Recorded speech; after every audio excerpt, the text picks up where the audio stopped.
Chapter 23:30. Chen Zhao tossed Jerlin high into the air. Little Jerlin laughed heartily. She couldn't stop giggling. The little tantrum she'd had because she couldn't see Chen Zhao disappeared in the blink of an eye. After playing with Jerlin for a while, Chen Zhao sat beside Bifla. "It's been hard on you these days." "Other than when she cries," Bifla said calmly. "Jerlin's usually very likable." "Uncle Bifla, has Jerlin been naughty these days?" Jerlin was in Chen Zhao's arms, but her short hand was holding Bifla's arm. She stared at Bifla with her big eyes. At Bifla's position, he basically wouldn't fall for anything but Jerlin's tricks. "Jerlin's always been good," Bifla said, smiling. "Where have you been these days?" "Not 2 days. More accurately, I've been gone for 24 hours. "Okay, where have you been in the past 24 hours? Chen Zhao took out a bright red feather. Bifla took it. There was still a faint aura lingering on it, but this faint aura made people's hearts palpitate. It was like a fatal poison. No matter how small the amount, it was still frightening. "What's this? Such a scary aura. Would you believe me if I said I went to maintain world peace?" "If you went to destroy this thing, I believe you," Bifla said seriously. When he heard Chen Zhao's words, he didn't think too much about it. He just thought that a terrifying monster had appeared somewhere and Chen Zhao had gone to destroy it. Just from the aura emitted by the feather, if such a monster really appeared, it would definitely be a disaster. "Anything else?" Bifla asked. "With your habits, if you destroy this monster, you'll probably collect its corpse, right? Do you want it?" "Yes." Bifla nodded. "For what?" "There's a special power on it. The magic in my body is being attracted by it. I want to research what's so attractive about it." "How much?" "As much as you have." Chen Zhao took out 2 red eagle feathers. "Take them first. I'll pluck all the feathers from the corpse later. In return, if I get any results from my research, I will share them with you." At this moment, the battle below had already ended. Another batch of participants was swapped out, and the opponents were still 3 puppet bodies. "Anti-Gaia! Anti-Gaia!" Jerlin immediately cried out in excitement. One of the teams in the mall happened to be from the supernatural organization. Bifla glanced at Chen Zhao. "Your team seems to be in trouble." "What's wrong?" Chen Zhao asked. "My team isn't weak, and it looks like the other teams aren't bad either." "Why is there trouble?" "Among those teams, there's a team whose members are all notorious soul catchers." "What the hell? What is a soul catcher?" Soul catcher was a spell of the soul. It was a spell that specialized in attacking the soul. "So what? Will they attack their comrades?" Chen Zhao asked. "They won't take the initiative to attack their comrades, but they habitually treat all the living people around them as their weapons. As long as it's the soul of an enemy or a comrade standing in front of them, they will use it as a weapon to attack the enemy. Facing them are Celestial Master Zhang, Blood Mary, and Wendy.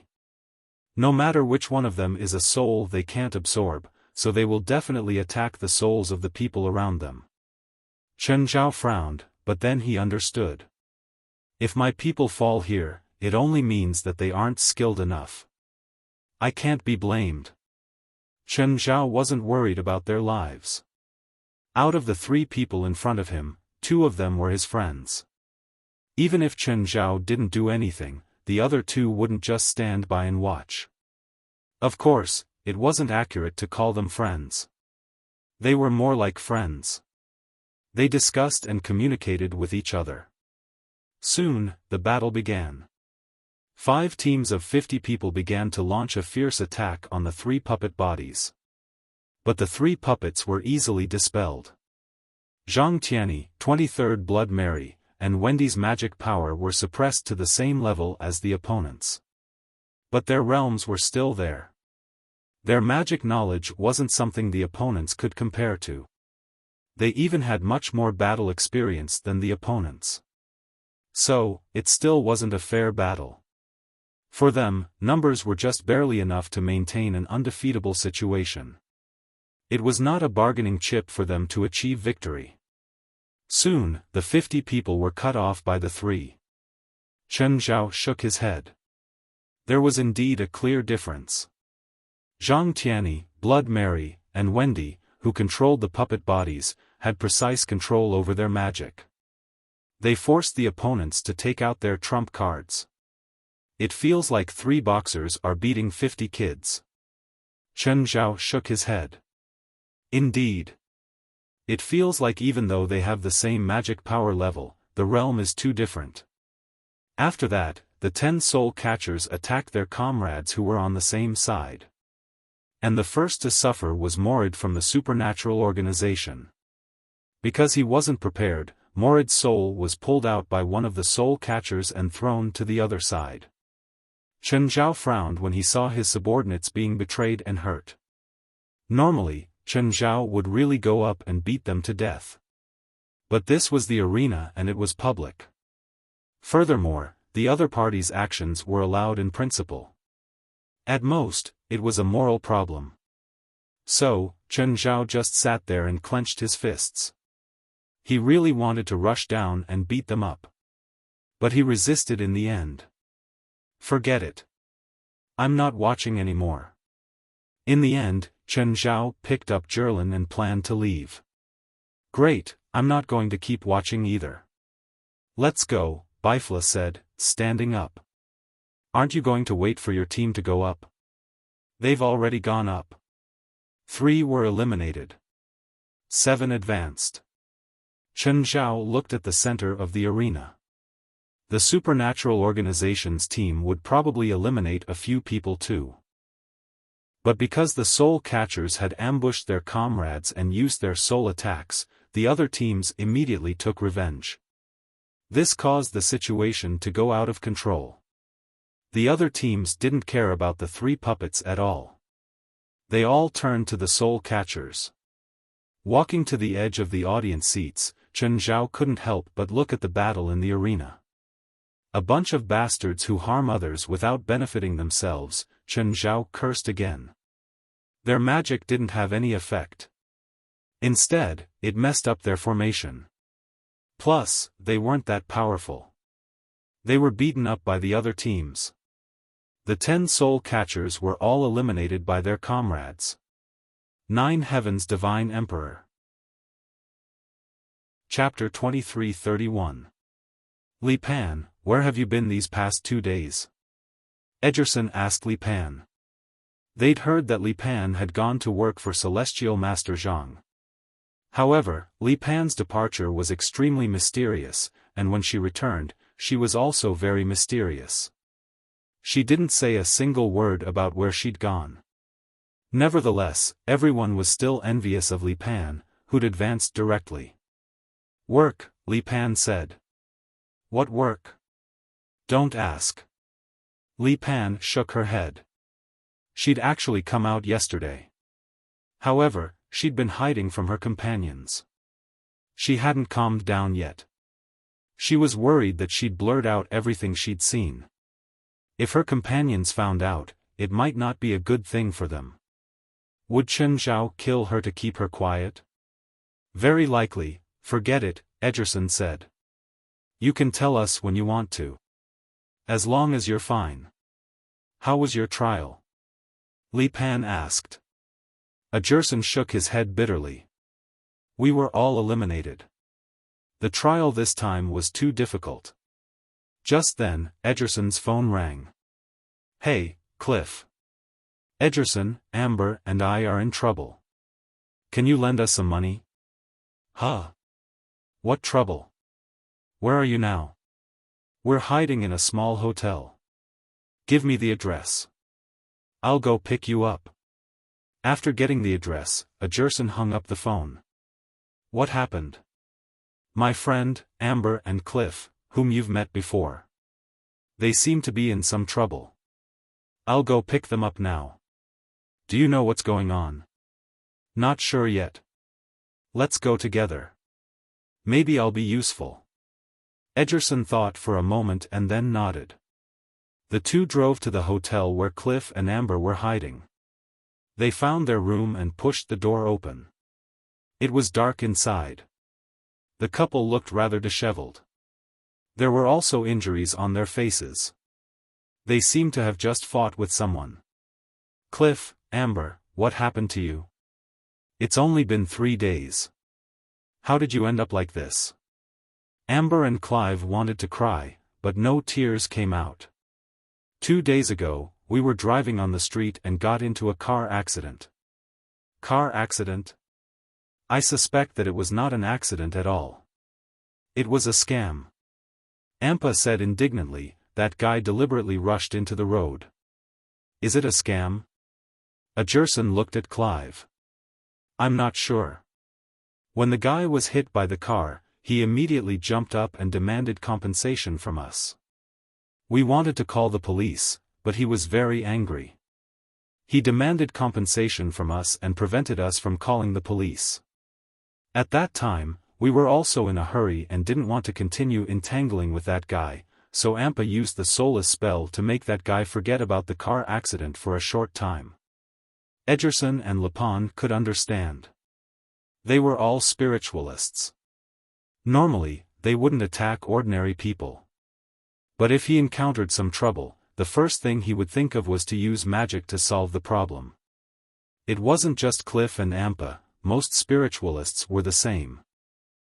Although the rule of not harming ordinary people was like the sword of Damocles hanging over their heads, restricting the majority of spiritualists, most spiritualists could not do anything.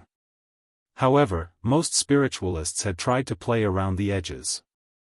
This kind of borderline ball would be troublesome if someone pursued it. But very few people would be so bored as to pursue it. Clive and Ampa also took it for granted that their method of solving the problem was fine. Of course, this rule was useless against spiritualists like Chen Zhao. Even if Chen Zhao had used supernatural powers to destroy a gang, he would not be able to do so. No one could control him. Who could? There were only a few people in the entire spiritual world who could control Chen Zhao. They wouldn't cause trouble for him for a gang. What happened next? Edgerson asked. Then, a group of gangsters stopped us. The leader was also a spiritualist. He beat us up and demanded $100,000 as compensation. Otherwise, he wouldn't let us go. You mean, a spiritualist and a gang of gang members? Edgerson's face was filled with shock. Spiritualists had all sorts of identities in the world of ordinary people. However, it was rare for a spiritualist to join a gang meeting. To them, controlling a gang would be more beneficial to them. They wouldn't participate in it themselves. Because if they were personally involved in it, they wouldn't be able to use magic to replace some violent methods. Because of the restriction of that rule, even if a spiritualist became a gang's fighter, he would have to use ordinary methods instead of magic. Therefore, capable spiritualists might try to control a gang in order to amass wealth instead of doing things themselves. Of course, spiritualists who did not have the ability would usually stay away from gangs. From Cliff and Ampa's narration, Edgerson and Li Pan roughly guessed it. That gang was indeed trying to scam them. However, they couldn't tell if they were trying to scam a spiritualist. Or maybe they just happened to meet them. Looking for trouble with spiritualists seemed more risky than normal people. In reality, it wasn't. Low-level and mediocre spiritualists were actually the easiest to bully. They didn't have any power or background. Plus, they were afraid of that rule, so they were even more restricted to normal people. There was once an incident where a gang controlled by a higher-level spiritualist targeted a lower-level spiritualist. Do you know their name? That spiritualist. Arhan Terrell. Edgerson and Li Pan couldn't help but look at each other. Edgerson asked again, "Are you sure that's his name?" Cliff nodded. That's what he said. Is he an Indian? Yes. Do you know him? Don't you know the name? Edgerson asked. No. You know that we're only in contact with the North American spirit world. The North American spirit world is only so big. Isn't this troublesome? Very. Edgerson's expression was solemn. Arhan Terrell practices Hindu magic and is very powerful. He's also known as a rogue in the spirit world. Does no one care about him? It's not that no one cares about him, but most of the time, he doesn't leave any evidence. Even if someone with higher status and strength interferes, he can easily escape. Most of the time, his targets are people like you who don't have any background. Chapter 2332. Edgerson's expression was uncomfortable. Arhan Terrell wasn't alone. He had a group of loyal subordinates, all spiritualists. His style was basically the same. He would go to a new place and control the local club or gang. Then, he would use the gang's regular people to attack the target. Although this was a routine operation, it was very troublesome for ordinary spiritualists like Cliff and Ampa.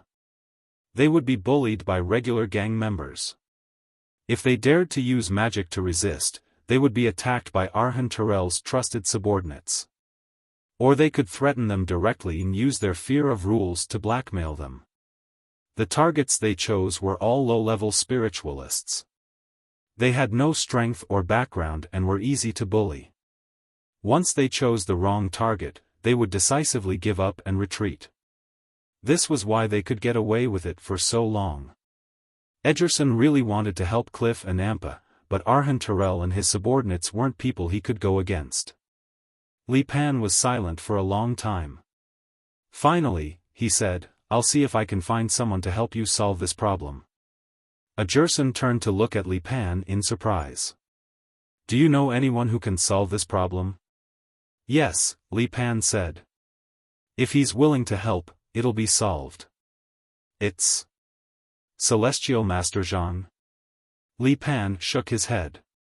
"No, but if he's willing to help, it'll be no different from Celestial Master Zhang." Edgerson was even more surprised. After thinking for a while, he asked, "It's that guy?" "Yes, it's him." "He has that much power?" "He's very strong." "He's just one person." "He's enough." With that, Li Pan took out his phone and called Chen Zhao. "Hello, Mr. Chen. It's me. What's up?" I want to ask for your help. It's just a small matter for you." "Go ahead." "It's like this." Li Pan told Chen Zhao the whole story. Chen Zhao was silent for 3 seconds on the other end. Then he said, "Sure." With that, Chen Zhao hung up. Li Pan felt like he was about to collapse. He sat on the edge of the bed. Although that guy is very powerful, there's no need to be so scared after a phone call, right? Edgerson said with a frown. Even now, he still didn't have a clear understanding of Chen Zhao. Li Pan looked at Edgerson and said, "If possible, I hope to never have any contact with him again." "Is there a need to be so scared?" Li Pan shook her head. She didn't dare to tell Edgerson about what she had seen 2 days ago. The impact of Chen Zhao on her daughter's third night was too great. "Li Pan, is there really no problem? Are you sure that guy solved your problem?" "Don't worry. Since he agreed, there won't be any problems. Arhan Terrell isn't a common shaman. After all, Cliff and Ampa hadn't had much contact with the outside world of the North American supernatural world. That was why Archon Terrell was still a stranger to him. What kind of background does that Archon Terrell have? He is a traitor of Hinduism. For a long time, he was hunted by the upper echelons of Hinduism, but he either escaped or was killed. The long period of escape allowed him to develop a very powerful combat ability, and he once won the title of Holy Glorious one in 2 consecutive Holy Glorious battles. Everything Cliff and Ampa knew about the Battle of the Holy Glory came from Edgerson. That was why they didn't have a clear understanding of the holy battles either. What does the holy battles mean? Naturally, they thought that it was a kind of competition. The 10 people who obtain the title of Holy Glory each time are the 10 most outstanding spiritualists of their generation. Arhan Terrell obtained the title of Holy Glory twice 30 years ago and 20 years ago respectively. That is to say, 30 years ago, he was one of the most outstanding spiritualists in the world. After 30 years, his reputation as a genius was gradually replaced by the news of his evil deeds, and people gradually neglected Arhan Terrell's strength. But after so many years, he will only become stronger, not weaker. Ederson looked at Li Pan. That's why I'm doubtful that the person you found can solve this problem. Li Pan shook her head. You can't understand how terrifying that guy is. That day when we fought him, he didn't even use 1/10 of his strength. Have you ever seen him display his true strength? Yes. But I don't know if what I saw was his full strength. Anyway, he's a terrifyingly powerful shaman. He's the scariest guy I've ever seen. I hope it's as you say. Since this Archon Terrell is the final winner of the 2 holy battles, why would he betray us? Chen Zhao asked Bifla in confusion while carrying Jerlin. Whether it's the power he's from or himself, he's a very strange guy, Bifla said. Strange? This word sounds so awkward coming out of your mouth.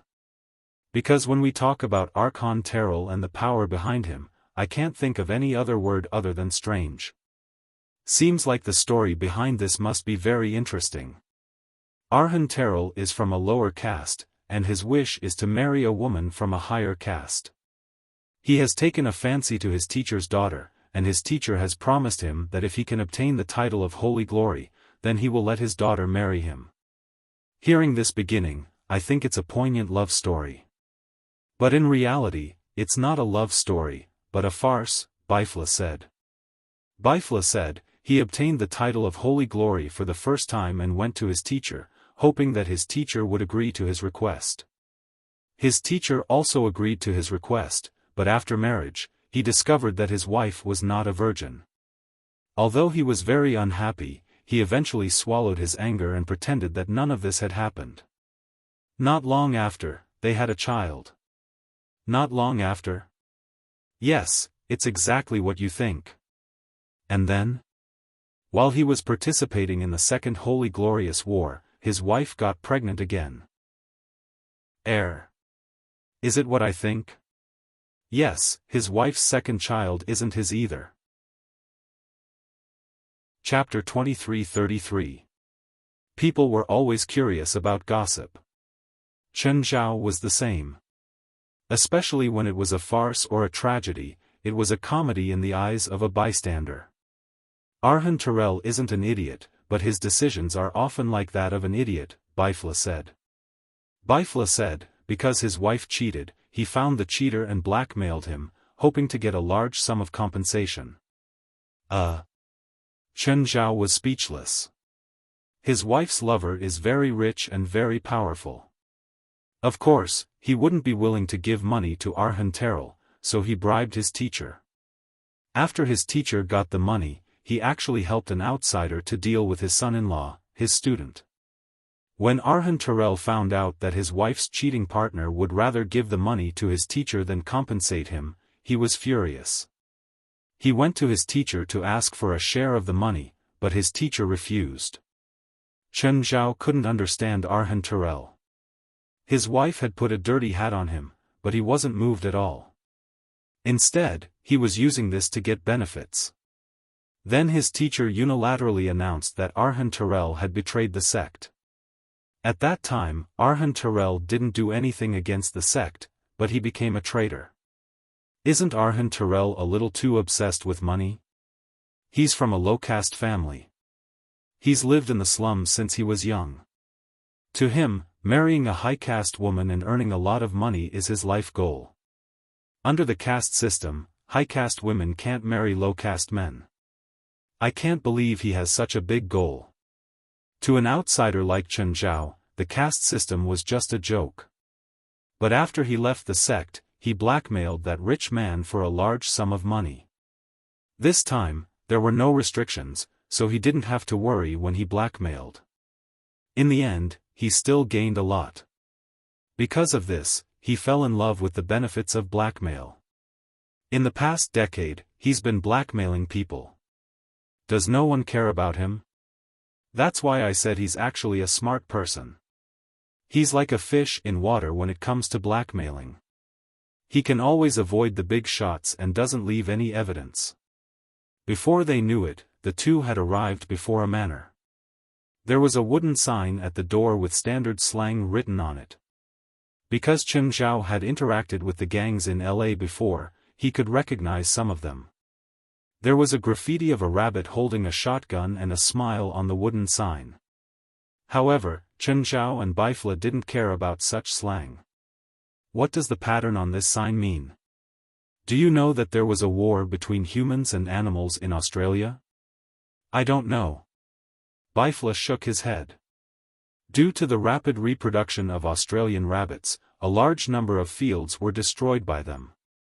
Humans began to use all kinds of methods to kill the rabbits, such as smuggling, introducing foxes, and even using human armies and fighter jets to bomb them.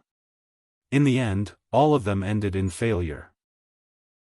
The rabbits won with their terrifying reproductive ability, so the rabbits were used by the gangs later on. They compared themselves to rabbits. As long as there was suitable soil for them, they could survive and reproduce.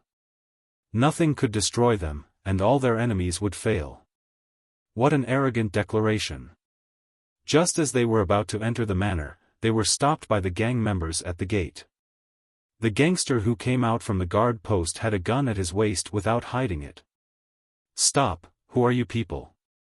Smiling, Chen Zhao looked at the gangster. "We're here to see Mr. Arhan Terrell." "You know Mr. Arhan?" The gangster looked at Chen Zhao and Bifla, noticing that they were dressed well. He wondered if they were the representatives of other gangs. In their impression, the representatives of certain gangs were all like them, dressed in suits and leather shoes. "Wait." The gangster took out his walkie-talkie. "Hey, Mr. Roy, there are two people at the door. They say they want to see Mr. Arhan." "Yes, yes. I got it. Who are you people? Why are you looking for Mr. Arhan?" "You don't need to know who we are," Chen Zhao said calmly. "As for why I'm looking for Mr. Arhan, you don't need to know either." "You don't think anyone can see Mr. Arhan," the gangster said viciously. Bifla glanced at Chen Zhao. "You shouldn't waste too much time with trash like this. Say it." The gangster pulled out his gun and pointed it at Bifla's temple. "Say it again." Bifla pointed casually and a pile of ashes scattered in the wind. "Look, there's no one making noise in our ears here." "Fine, maybe you're right." Chen Zhao shrugged. The gang's headquarters didn't seem to be very well guarded. They had killed a man in public, and no one else knew about it. They walked all the way to the villa, but no one stopped them. However, there were two bodyguards in suits standing in front of the villa. "Hey, who are you people? Stop right there." Bifla and Chen Zhao didn't stop. "I told you to stop. Didn't you hear me?" The two bodyguards pointed their guns at the two. But the next moment, the two turned into ashes. They pulled open the glass door and saw a group of people gathered inside. They seemed to be having a meeting. They were all spiritualists. Arhan Terrell stopped talking and frowned at the two intruders. He frowned at the two intruders. "Who are you people? Who's Arhan Terrell?" Chen Zhao scanned the crowd. Because there were 3 or 4 dark-skinned Indians here, Chen Zhao couldn't recognize Arhan Terrell. Arhan Terrell looked at Chen Zhao and Bifla. "You better answer my question immediately. I'm not a patient person. Coincidentally, we're not very patient people either." Chen Zhao looked at Arhan Terrell. "You must be Arhan Terrell, right? Why are you looking for me?" "I was invited by Cliff and Ampa to help them solve their problem." Right, the couple that you blackmailed 2 days ago. They invited you to help them solve their problem? Arhan Terrell narrowed his eyes and looked at Chen Zhao and Bifla. Did you bring money? We didn't, but we still brought our sincerity. We personally came to tell you that this matter ends here. Huh. That's very sincere. Arhan Terrell laughed loudly, and the others followed suit. Chapter 2334. Suddenly, Arhan's expression turned furious. He slammed the table in front of him. The table was smashed into pieces by Arhan Terrell. Arhan Terrell's face looked like he was wearing a mask, revealing a hideous and terrifying face that did not belong to a human. At the same time, a 3-meter-tall Dharma appeared behind him. What gave you the courage? Do you really think that I can forgive your offense with just a few words? I'll also make you commit the great sin of blasphemy. Arhan Terrell exuded an indescribable pressure. Everyone's expressions turned solemn and respectful. Blasphemy? Is he telling us that he's a god? Bifla and Chen Zhao both looked at each other with contempt. At their level, they'd seen all kinds of things. The guy in front of him who had turned into such a strange appearance had the nerve to call himself a god? Wasn't the title of god too cheap for him? Seeing Chen Zhao and Bifla's disbelief, Arhan became even more furious. Arhan Terrell was even angrier. The 3-meter-tall Dharma behind him pointed at Chen Zhao. A beam of black light shot toward Chen Zhao. The black light landed on Chen Zhao and he took a step back. Bifla stared at Chen Zhao in shock. He didn't think that Chen Zhao would be pushed back. Even if he had only taken a small step back, this small step meant a lot. This meant that Arhan Terrell could shake Chen Zhao. But Arhan's shock was no less than Bifla's. He'd used that attack to establish his dominance, so he hadn't held back at all. But his full-powered attack had only made Chen Zhao take a small step back. It wasn't reasonable, very unreasonable. The spell he used was one of the most powerful spells of Hinduism. It was a spell of Shiva. It was said that anyone hit by it would be sent flying, unless they had the power of the Ganges River. Even if a mountain were to stand in front of him, it would still be shaken. Of course, Arhan's power wasn't that great. But in the past, everyone hit by his spell would definitely be sent flying. Most of them would be corpses. Even if they didn't die, they were heavily injured. No one would only take a small step back like Chen Zhao did. Chen Zhao was the one who found it the most unbelievable. Because he didn't feel any irresistible power. This power was far from being able to shake Chen Zhao. However, he was still forced back a step by this force. You were moved by him? Bifla asked in astonishment. I don't know. His power is a bit strange. I wasn't pushed back by his spell. I was pushed back by this power. Is that so? Bifla looked at Arhan Terrell. Try attacking me with that spell. Arrogant, let me be your opponent. A man stood up next to Arhan Terrell. He was also of Indian descent. His aura wasn't weak, only half a level lower than Arhan Terrell's. Bifla glanced at the man and said, "Small fries shouldn't disturb me." Bifla casually snapped his fingers. In an instant, the body of the man that Bifla called a small fry was instantly ignited. Ah, save me, the others hurried forward to help extinguish the fire. But no matter if it was normal fire or magic, they couldn't extinguish the flames on the man's body. The man only struggled for a moment before he lost his voice. He fell to the ground and twitched a few times before he stopped breathing. How dare you kill my people? Arhan Terrell was even more furious. Kill them. The others also shared the same hatred. Under Arhan Terrell's command, they all pounced at Chen Zhao and Bifla. Bifla snapped his fingers again. Apart from Arhan Terrell, everyone was ignited. Chen Zhao looked at Bifla.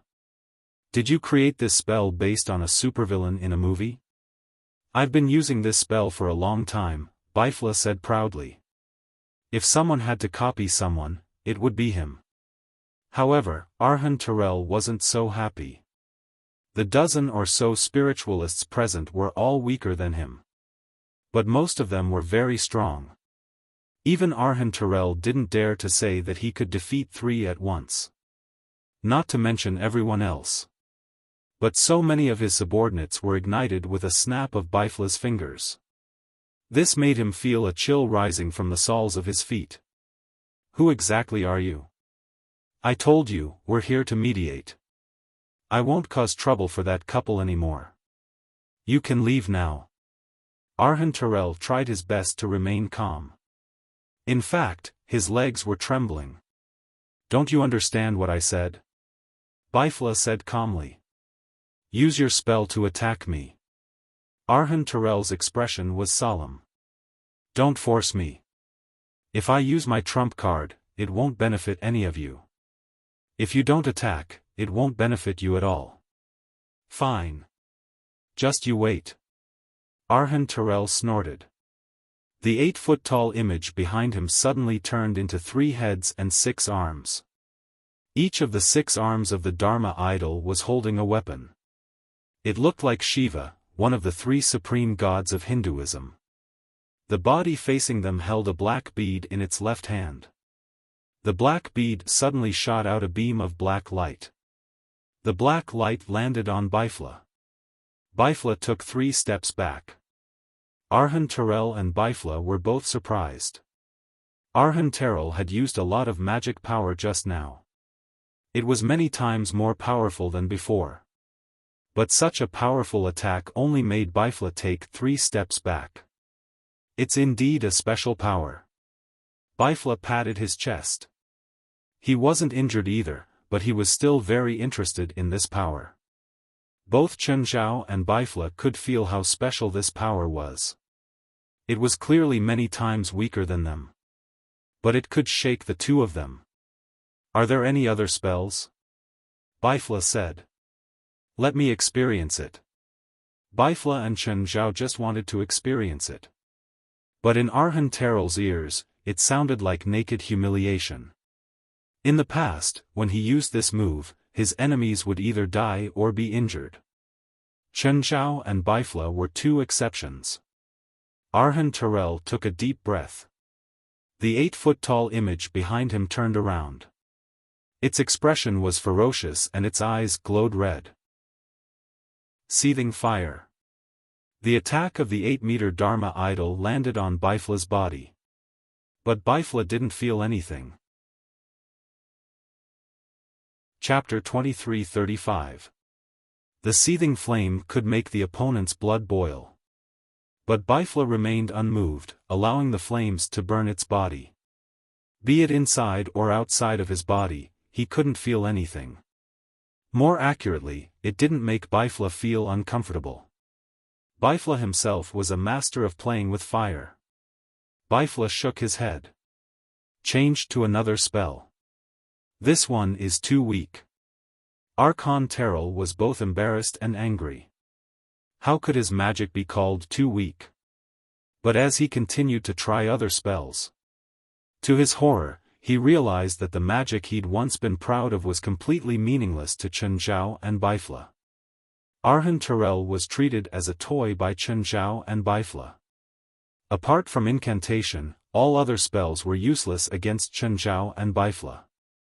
He had never encountered such an enemy before. It was so powerful that it seemed to be a different kind of creature. This kind of strength was unreasonably strong. As for the effect of moving because of him, that effect was only to make them take a step or 2 back. Boring, really boring. Bifla shook his head. Aren't there any more interesting spells? Arhan Terrell saw Bifla raise his hand. In an instant, he felt his hair stand on end. Bifla's finger was about to touch him. I have other spells. Arhan Terrell screamed in terror. At this moment, Bifla's finger was already pointing at him. Arhan Terrell suddenly felt the air pressure surging behind him. He twisted his neck with difficulty. He saw the scene behind. Half of the villa disappeared, leaving only the raging flames in the air. All right. Bifla withdrew his attack at the last moment. At least it did not land on Arhan Terrell. I have a powerful magic that is known to be able to destroy everything. It's called the Third Eye. Oh. The Third Eye? I've heard a lot about it. Bifla had heard of this spell before. Arhan Terrell was a Shiva, a branch of Hinduism. As one of the three great gods of Hinduism, Shiva was also known as the three-eyed god of destruction. The magic third eye that Arhan Terrell mentioned was naturally Shiva's third eye. Come, let me see you open your third eye.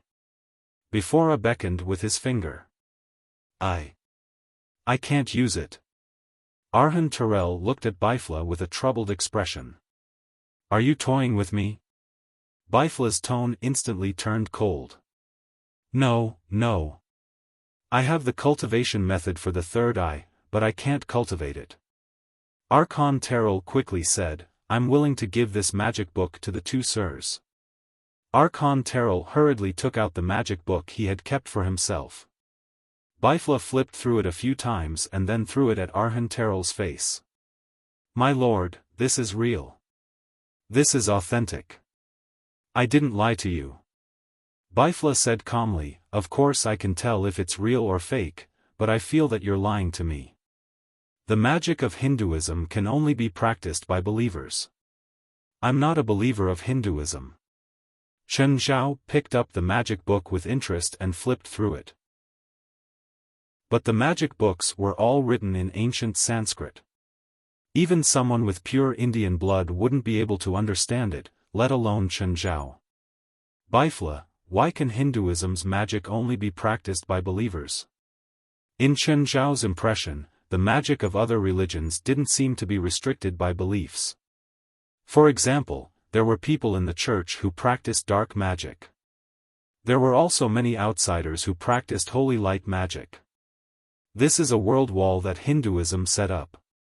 In fact, every religion can set up a world wall for themselves. It's a man-made restriction to prevent their high-end magic from flowing out. The conditions for setting up a world wall are also rather complicated. First, they have to have enough believers. Second, they have to work together with many high-end powers. Then, they have to pay some special sacrifices. Finally, they can complete the world wall. Do other religions have it? No, they did in ancient times, but most religions destroyed their world walls later on. Now, only Hinduism still has a world wall, Bifla said. Bifla said, the world wall is not suitable in the current social system. Nowadays, all the major religious systems are promoting and spreading their influence, but the world wall is the biggest obstacle. The world wall can only restrict ordinary spiritualists. If we want to break through it, it is not impossible, but it is meaningless to us. The things we have mastered have long surpassed the limits of the world wall.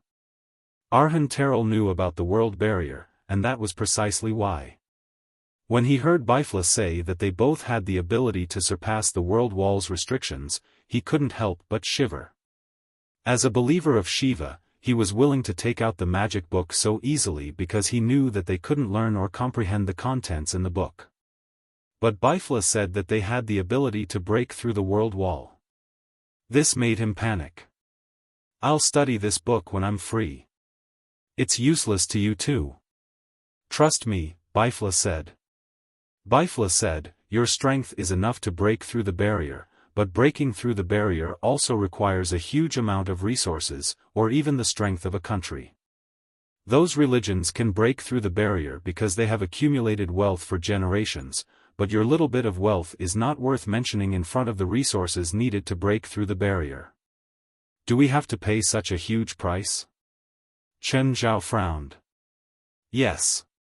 Some resources don't even exist in this world. We have to find them in other worlds. Find them in other worlds?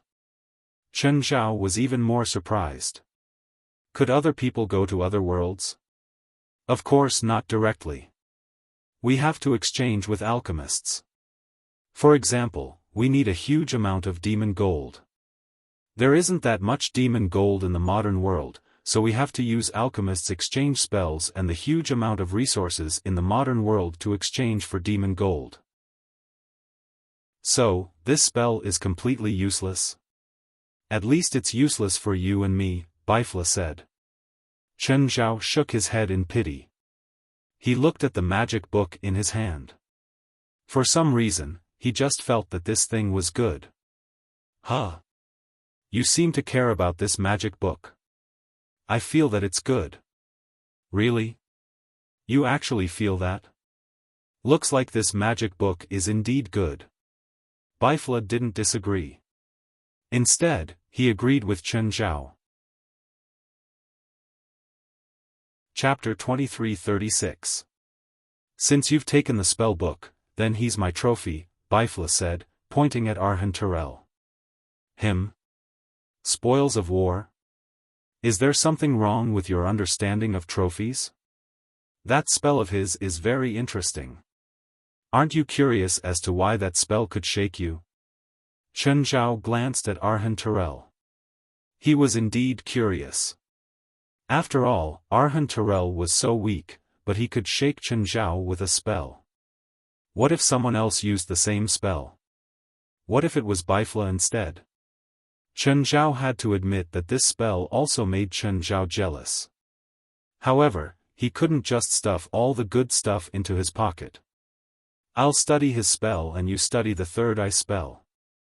If we make any breakthroughs, we can share them. What do you think?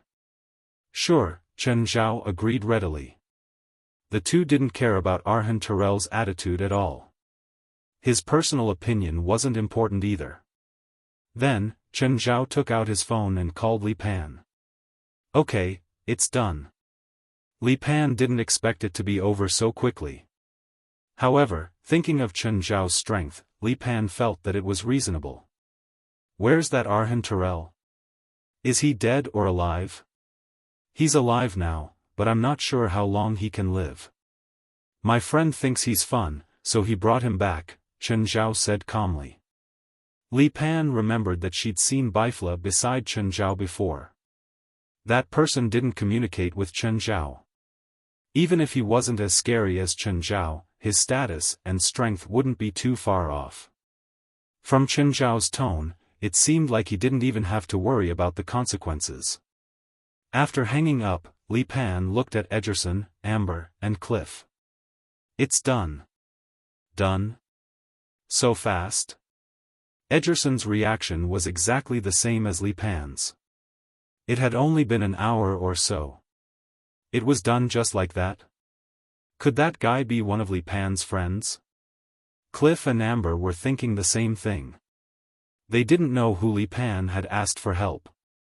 However, such a short time was probably enough for a car ride. What problem could it solve? Don't worry, Li Pan said. That person has the ability. Really? He doesn't need to lie to me. I can only entrust him with a small favor. At this moment, Li Pan even somewhat regretted her refusal and unwillingness that day. Li Pan could have made Chen Zhao owe her a big favor. But in the end, she didn't get anything. Maybe that $1 million check was a fortune to her. But Li Pan wasn't stupid. She knew that $1 million check was nothing compared to a favor. Even if Chen Zhao could fulfill her most basic request, it would still be worth more than $1 million. Moreover, the third night seemed extremely dangerous. But with Chen Zhao's protection, it wasn't as dangerous as imagined. Of course, Ederson was still worried and said, Cliff, Ampa, stay here for the time being. I'll go out and ask around. Yes, thank you. It's nothing. It's not a big deal. Ederson was quite loyal. Don't worry. If there's really no way to resolve this, I can arrange for you to return to Los Angeles through other channels. After comforting Cliff and Ampa, Ederson left the motel with Li Pan. Li Pan, tell me the truth. Does that person really have the ability to resolve my friend's problem? Jerson, I know you don't have a good impression of him, but you can't deny his ability. I'm not talking about his character. I just want to know if my two friends are safe. Since he said it's resolved, then it's resolved. If you don't believe me, you can investigate it yourself. Jerson was still doubtful about Li Pan's words. So, he took out his phone and dialed a number. Walter, do you know Arhan Terrell? Instantly, a hurried voice came from the other end. You did the Wahan Manor in the suburbs? What Wahan Manor? What did I do? I don't understand. If you don't want to tell me, then forget it. I won't say anything. I really don't understand what you're saying. You're still pretending. I really don't understand what you're saying. You really don't know what happened in the Wahan Manor? I don't know. What does this have to do with Arhan Terrell? That's the headquarters of a gang controlled by Arhan Terrell. But 30 minutes ago, the place was razed to the ground. Not a single living person was seen. The only things found at the scene were some incomplete limbs and a few charred corpses. There were strong traces of magic at the scene, and Arhan Terrell disappeared without a trace. The strangest thing was the reaction of the organizers of Holy Glory. It was obvious that many ordinary gang members were attacked by spiritualists and died tragically, but the organizers of Holy Glory said that it was just an ordinary gang killing. They won't interfere in this matter. When Jerson heard Walter's words, his hair instantly stood on end. Is what you're saying true? This really has nothing to do with you. How could I have that kind of ability? That's true. But why are you asking about Arhan Terrell? I'm asking about Arhan Terrell.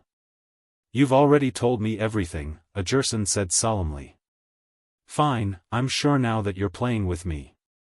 With that, Walter hung up. Jerson's mind was a bit muddled. So Li Pan was telling the truth? With just one call from Li Pan, that guy had slaughtered an entire gang? Actually, Chen Zhao was also being cursed by Zhang Tianyi. You shoal, Zhang Tianyi scolded. Even if you did it, can't you be more discreet? Do you have to make it so everyone knows? But Bifla killed everyone. I didn't kill anyone. Chen Zhao shrugged casually. So you should be cursing Bifla. Without hesitation, Chen Zhao pushed all the blame to Bifla, who had helped him carry his daughter. While playing with Jerlin, Bifla said, I'm helping Chen Zhao, so no matter how many people I kill, it'll be on him. I'm a pacifist.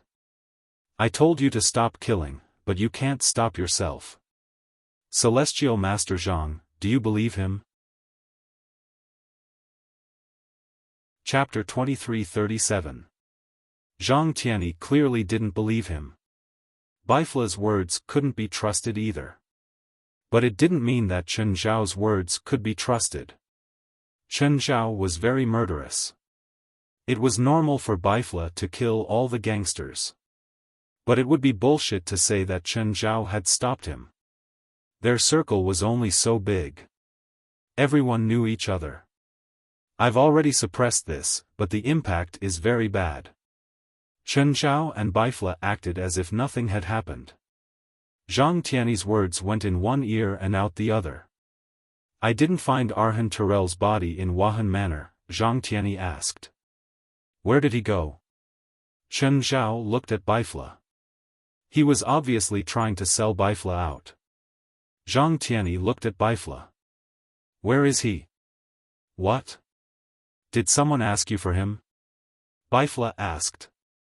Not only did he ask for the person, he also asked for a magic book from me, Zhang Tianyi said. Just then, Chen Zhao and Bifla turned their heads at the same time, avoiding Zhang Tianyi's eyes. Zhang Tianyi was an old fox. Just from Chen Zhao and Bifla's actions, he knew that the item and person were in their hands. I can ignore the person who asked me for the item, but I have to share the item, Zhang Tianyi said righteously. It's not like it's anything good. Do they have to abandon their principles? The person who asked me for the item is Deko Wendis, the great guardian of Shiva. Since he's here, it means that Arhan Terrell's item isn't ordinary. But you don't have to be so shameless, right? According to my investigation, ever since Arhan Terrell betrayed the Shiva religion, he has never been hunted down by the Shiva religion. Apostasy is an unforgivable crime in any region, but the Shiva religion, which has always been known for its strict enforcement of the law, actually did not pursue Arhan Terrell. It can only be said that Arhan Terrell has something on the Shiva religion, or he has a precious treasure of the Shiva religion in his hand. The Shiva religion did not dare to pursue Arhan Terrell for fear of breaking the vases, and he also used the treasure as a protective talisman. Zhang Tianyi paused and said, Shiva religion is not a small religion. It is one of the largest religions in India. It is a big religion with at least 200 million people believing in it. The treasure that can be valued by a religion of this scale is definitely not something ordinary. Chen Zhao casually tossed the book onto the table. Take it if you want. Although Chen Zhao had thrown it out casually, he was actually quite reluctant. After all, Chen Zhao still felt that this magic book was unusual. All spiritualists believed in their own feelings. Chen Zhao was no exception. He rarely regretted having such strong feelings for something. For some supernatural items that he had obtained, it was either that he already knew the pros and cons of the item, or that it was not meaningful to him at all. Zhang Tianyi picked up the magic book. Just like Bifla, he flipped through a few pages, then shook his head and tossed it back onto the table. Not this. Deko Wendis didn't want this. That I don't know. That Arhan Terrell only took out this magic book. Zhang Tianyi frowned. Although the content of this magic book is quite advanced magic, it is restricted by the boundary wall. Deko Wendis would not come to me specifically for this kind of thing. He didn't say what magic book he wanted. No. Zhang Tianyi shook his head. Usually, top spiritualists like them only talk to each other in private. Even if they wanted something, they would beat around the bush and would not say what it was directly. After all, the things that people like them wanted were all extremely precious. It would not be an exaggeration to say that they were rare treasures. If they knew their true intentions, it was hard to guarantee that they wouldn't be greedy. Just like Zhang Tianyi right now. He looked like a sage in front of others. In reality, he was just a normal person with emotions and desires. He didn't even know what it was and he was already greedy. Seems like the key is still with Arhan Terrell. Zhang Tianyi narrowed his eyes and looked at Chen Zhao and Bifla. Where is he? Zhang Tianyi's attitude was clearly not giving Bifla a chance to refuse. He's with my subordinates. Bifla thought for a moment and finally told Chen Zhao where Arhan Terrell was hiding. You didn't get anything from him? Zhang Tianyi asked. That would have to be in time, Bifla said in annoyance. I just made arrangements for him and you came looking for me. If he knew how important Arhan Terrell was, he would be more careful. Take me to him, Zhang Tianyi said. Bifla could only accept Zhang Tianyi's request obediently. There was no need to say that he had to go against Zhang Tianyi or that Bifla could compete with Zhang Tianyi. Whether it was in terms of mentality, status, or strength, Zhang Tianyi was still in the lead. Bifla brought Zhang Tianyi to his base in the suburbs. Chen Zhao followed them too. However, before they even got close to the base, the three felt a chaotic aura in front of them. Bifla, Zhang Tianyi, and Chen Zhao's expressions all changed. The three charged out of the car they'd been in. Bifla turned into a beam of fire and soared into the sky, charging toward the base. Chen Zhao carried little Jerlin. He wasn't flying slowly, but he wasn't fast either. At the moment, the base was already occupied by slaughter and chaos. The disciples of the fire worship sect were fighting against a group of unidentified men in black. It was also obvious that the group's strength, magic, and numbers were far greater than the disciples of the fire worship sect. This resulted in heavy casualties among the fire worship sect disciples. Only a few dozen people were still trying their best to resist the attacks of the men in black. Just then, a beam of fire descended with a rumble. Amidst the flames was Bifla, who was brimming with anger. Don't be fooled by Bifla's usual aloof and arrogant attitude. He ordered his subordinates and the people around him. However, those who truly understood him knew how protective he was. He wouldn't allow others to bully his subordinates, let alone watch them being attacked and slaughtered. Hey, he's here so quickly. Among the men in black, a tall man saw the furious Bifla in the fire and called out in a low voice, "Stop him." The tall man ordered his subordinates to stop Bifla while he retreated alone. 2 other men in black retreated with him. We've achieved our goal. There's no need to waste time with the sect of fire worship sect's leader here. Let's go. The furious Bifla walked toward the group of men in black step by step. All of you deserve to die. Chapter 23:38. However, in the next moment, the enraged Bifla's temperature dropped instantly. Naturally, this drop in temperature was a physical drop in temperature. The black-clad men in front of him suddenly joined forces and released a terrifying cold wave. In just an instant, Bifla was frozen into a block of ice. It was not just Bifla. Half of the estate was covered in ice and snow. The temperature in the estate dropped to 0 degrees Celsius. Sect leader. When the remaining fire worship sect disciples saw their sect leader being attacked, they immediately charged toward the black-clad men with all their might. The sect leader of the fire worship sect has a bad temper, but he's so weak. Stop him. I'll go kill the sect leader of the fire worship sect. The black-clad men discussed for a moment. 2 of them stayed behind to block the fire worship sect disciples while the rest charged toward the block of ice that Bifla had turned into. As long as they broke the block of ice, they would be able to kill the sect leader of the fire worship sect. To any spiritualist, getting rid of the sect leader of a large sect was an unparalleled honor. The fire worship sect was one of the top sects in the Central Asia. It was considered a first-rate religion in the world. Therefore, these black-clad men were already imagining the honor they would receive after killing Bifla.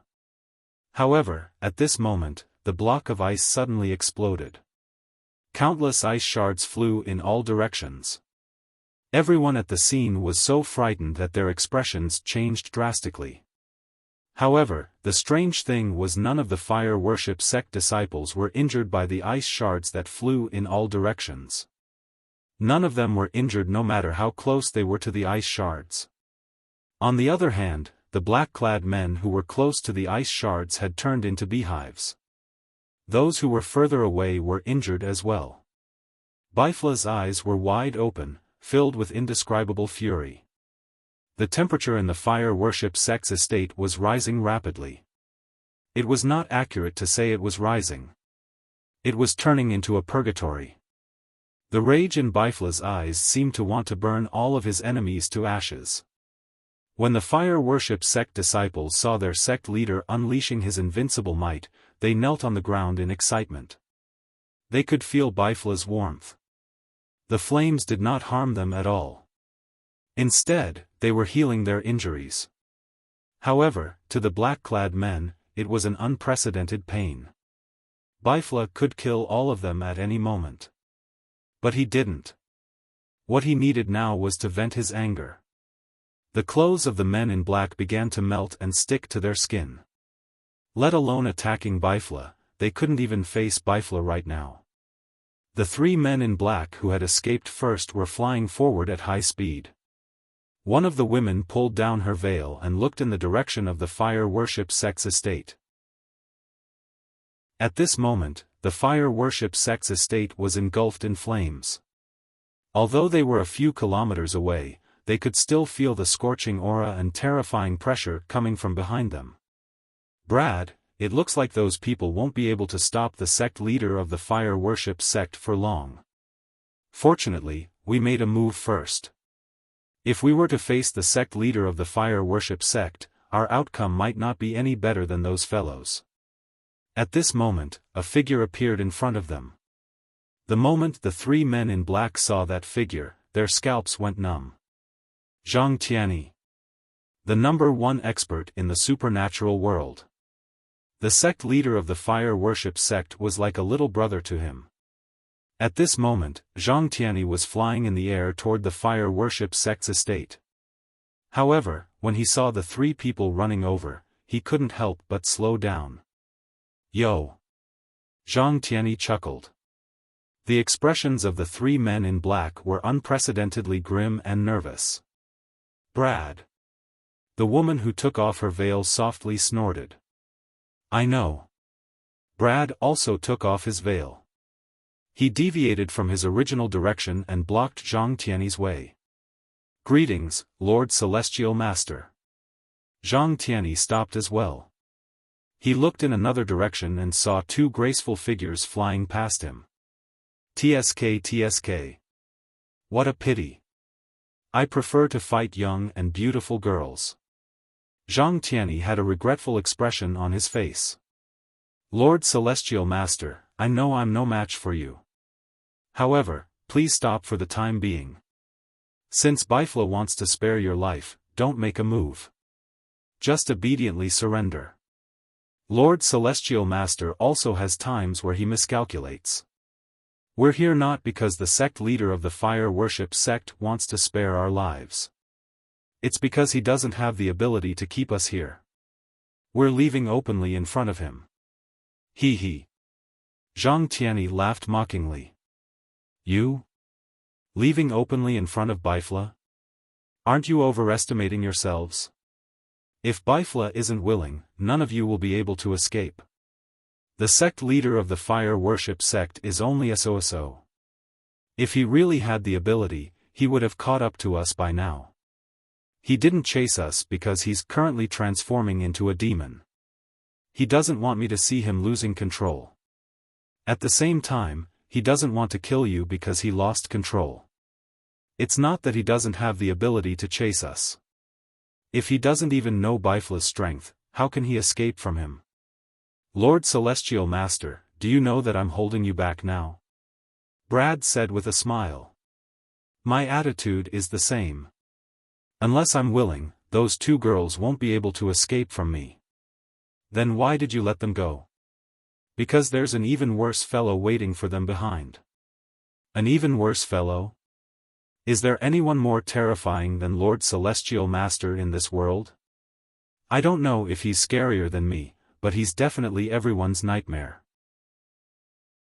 Zhang Tianyi said with a smile, all right, you've delayed for so long. It's about time to show your abilities, O Senna. There's another aura in front. The two masked women looked at the figure in front. It was a man carrying a child. He had an Asian face. Kill him. Carrying little Jerlin, Chen Zhao strolled toward the sect of fire's base. Seeing the two men in black charging toward him, Chen Zhao held little Jerlin with his left hand and reached out with his right. Just then, a woman had already charged before Chen Zhao. She was very fast. But no matter how fast she was, she couldn't be faster than Chen Zhao. Chen Zhao reached out and grabbed. But Chen Zhao realized that his hand was empty. The woman's body actually passed through Chen Zhao. She didn't turn into energy. Instead, she turned into an incorporeal body. Huh? Chen Zhao was surprised. He didn't expect the woman to be incorporeal. And he couldn't attack her at all. The moment the woman passed through Chen Zhao, she chopped at the back of his head with her hand. But her attack was also useless against Chen Zhao. Nicole. I know. The two women were shocked. They didn't expect their attacks to be unable to hurt Chen Zhao. Chen Zhao turned around and punched at the woman behind him. But Chen Zhao's punch also missed. What's going on? Chen Zhao didn't expect that even his punch couldn't hit the woman. Chapter 2339. This time, Chen Zhao gathered the power of the world and punched. But it still missed again. This woman couldn't be attacked at all. But her attacks could hit Chen Zhao again and again. This made Chen Zhao very unhappy. "Nicole, attack the girl in his arms," Asuna called from afar.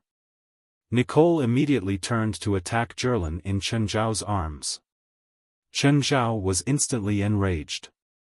But he still couldn't do anything to Nicole. For Zhirlan's safety, he could only retreat temporarily. At the same time, a black veil covered Nicole. But the result still disappointed Chen Zhao. After the black veil fell, Nicole still stood where she was, unharmed. She hadn't been swallowed by the dark lava. Since the enemy could change targets, couldn't he? Since he couldn't do anything to this woman called Nicole, he'd change targets. Chen Zhao suddenly charged at Asuna. Chen Zhao was carrying Zhirlan, so he couldn't move at full speed. But he was confident that he was fast enough. However, Chen Zhao's fist missed again. The moment Chen Zhao's fist missed, he immediately retreated. Damn, what kind of spell did these two women use? He couldn't be hurt at all. Didn't that mean he was invincible? "Nicole, we still have 30 seconds. If we can't end the battle in 30 seconds, we should retreat," Asuna said in a low voice. "No need. Just 10 seconds. With that, Nicole slashed through the air. A palm print landed on Chen Zhao. Chen Zhao immediately felt a wave of power flow into his body. In an instant, his magic power seemed to have stopped flowing. At the same time, he fell from a dozen meters in the air. Chen Zhao hurriedly steadied himself and tried his best to protect Zhirlan in his arms. But Nicole's attack came again. Chen Zhao panicked too. He stomped heavily on the ground. The ground was shattered by his stomp and gravel flew everywhere. But just then, Asuna, who was far away, dodged the flying gravel in a panic. Huh! As Chen Zhao dodged Nicole's attack, he also noticed Asuna's dodging. This doesn't make sense. When he attacked her just now, she clearly ignored all his attacks. She was the same as Nicole. Why was it that she was in such a sorry state just because of the scattered gravel? Chen Zhao was confused, but since she had dodged, it meant that she was not immune to damage. Chen Zhao's retreating colleague punched the ground again. Once again, countless gravel splattered everywhere. But the strange thing was that Osena didn't dodge again. What was going on? Why didn't it work this time? But just then, Chen Zhao realized that Nicole, who had been attacking him, had actually retreated. In that instant, Chen Zhao's thoughts cleared up. At the same time, only one of them could be absolutely immune to any damage. However, the other person was not immune to the damage. There was some kind of connection between them. "Nicole. Let's go." Osena saw that Chen Zhao had tested them twice in a row, and knew that Chen Zhao had found out their secret. It was no longer a question of whether they could get rid of Chen Zhao. Instead, it was a question of whether they could leave. If they delayed too long, once Baifla and Zhang Tianyi caught up, they really wouldn't be able to escape. Although the two of them had special abilities, it didn't mean that they were confident that they could defeat Baifla and Zhang Tianyi. Nicole glared at Chen Zhao and then turned to leave. But now, Chen Zhao was annoyed. No one had ever been able to come and go as they pleased in front of him. Chen Zhao looked at Nicole and Osena's backs. Unhurriedly, he picked up a stone and aimed it in the direction that Nicole and Olsen had escaped. Pop, the stone shot at Nicole, but it missed. The stone hit the forest in front of Nicole. In an instant, all the plants on the branch collapsed. It was as if a cannonball had pierced through the entire line. This time, it was Nicole and Osena's turn to explode. Such terrifying destructive power. The two couldn't help but look at Chen Zhao behind them. Chen Zhao was still holding little Zhirlin. With the other hand, he flicked his fingers in their direction. Guess who I'll shoot this time? The two women stared at Chen Zhao in fear. If Chen Zhao had shot one of them with a special ability, they would all be unscathed. But if Chen Zhao had shot the one without special powers, he would have been killed. The one who was shot would definitely die. Imagine what it would be like to be shot by a sniper bullet. Just the airflow from a sniper bullet's trajectory could cripple a person's limbs. If it hit any other part of the body other than the limbs, it was almost certain death. On the other hand, Chen Zhao's pebble was many times stronger than a sniper rifle's bullet. Just then, Nicole said, "Sir, do you believe that the moment you attack, my sister or I will have enough time to kill the girl in your arms?" Chen Zhao flicked his finger hard.